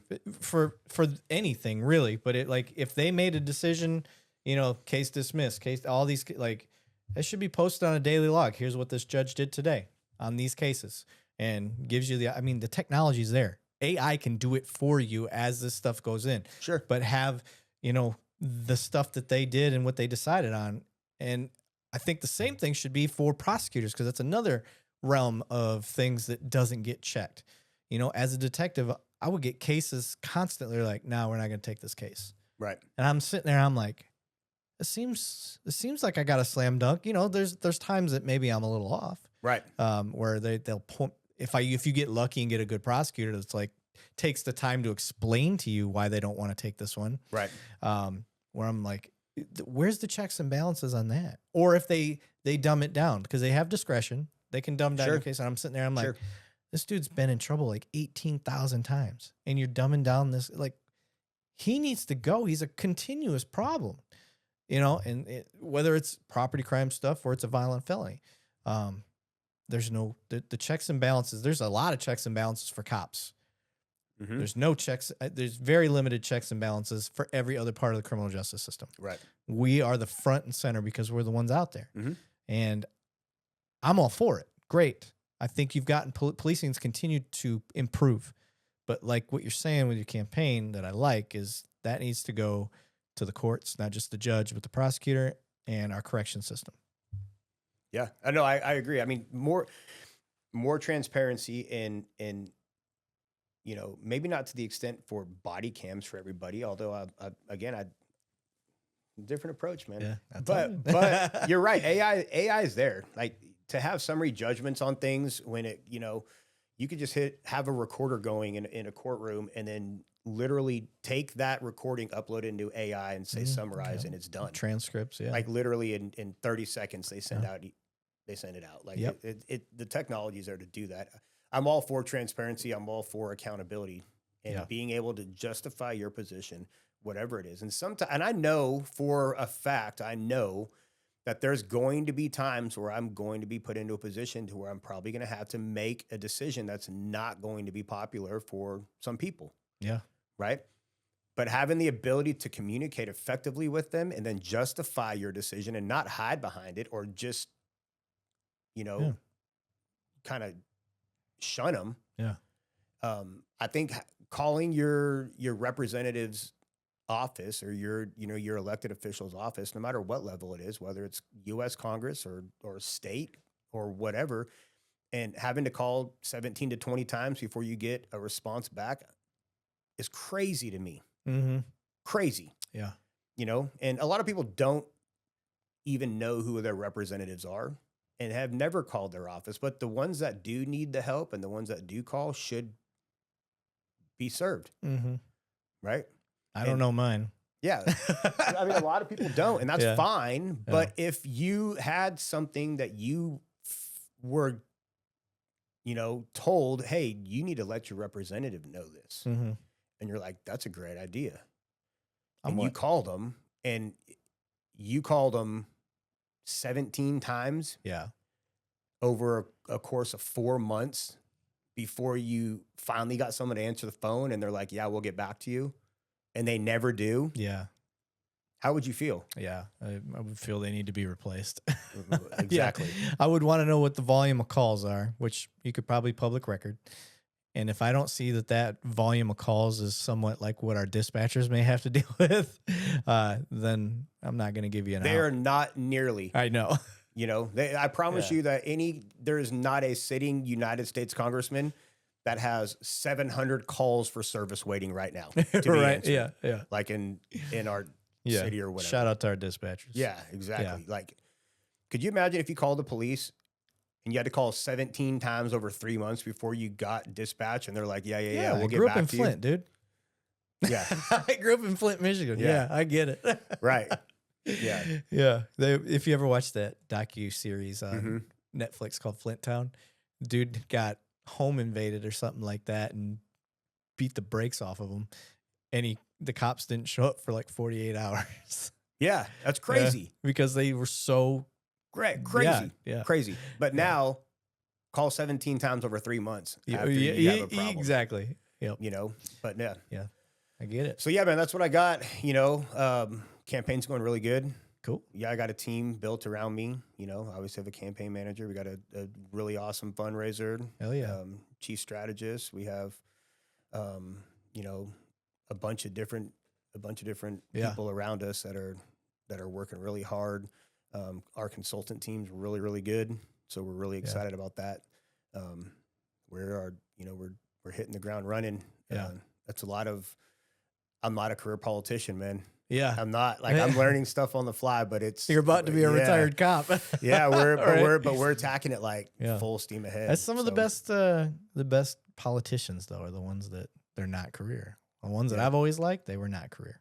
Yeah. So that's pretty cool. You're obviously the first person that I talked to on the phone. We're friends that is running for anything. I've had some other people that, like Manny. I didn't know Manny. Like, I didn't hang out, talk to him, none of that. But with you, I was like, what the fuck? I was like, I did not see that coming. So I love it, man. If all goes well in March, then cool. Good. Well, let me know. We'll do a follow-up. Absolutely. We should do a follow-up regardless, just to kind of talk about Definitely. it for any cops that may want to follow down your path. Yeah, any questions or anything that they may have, Yeah. I'm sure they'll bounce them off of you and your social media platform. But yep, for sure. I'll end up I'll make a bunch of clips out of this, give it a little media kit for you so you guys can play with it and that'd be have great. fun with that. And I appreciate it, brother. You got anything you want to get out there? No, man. Other than that, just, appreciate the support. Yes, sir. You can follow along with our campaign. We're on Facebook and Instagram, and we just got a YouTube page. Okay. So where do they got to go to find it? Yeah, Stahl for Congress. Yeah, our website is stahlfortexas.com. So yeah, the whole social media game thing. We have a couple people running that. I have a couple people running that for me. So they're the ones that are doing a lot of that stuff. Yeah. I got a social media team that I'm building up that's taking care of it. So it's I wasn't huge on social media before, Chancey and I were everybody will tell us like, y'all need to post things. And we're like, we're too busy teaching or training or we forget, but this is a different world. So we have to do more. Yes. And we are doing more and we're getting more of a following, which is great. That's kind of the new age way of reaching people. Mm-hmm. Very few people nowadays, I think, have like cable TV. Right. Most people like stream things and see ads on Google and YouTube and Facebook and whatever. So we're kind of, the cream rises to the top. Yeah. Like I try to tell people that I'm like, you get on social media and you do it long. And the hard part is consistency. You got to stay consistent. So if you stay consistent, your stuff gets out there. And if it's good, like not just because you think it's good, but if the people will let you know. Yeah. And the people that are in your niche will definitely let you know. Right. So, in the gun game, there are a dime a dozen out there. But when you start showing that you're doing things different, it will rise to the top instantly, which is why I've been trying to get you assholes on the show. Because I know we'll make it happen. I know you got something different. But next time Chancey and I will come over and talk about red dots. Hell yeah, brother. Well, I wish you luck, sir. I appreciate you being on. Yeah. Take it easy, brother. All right. Later.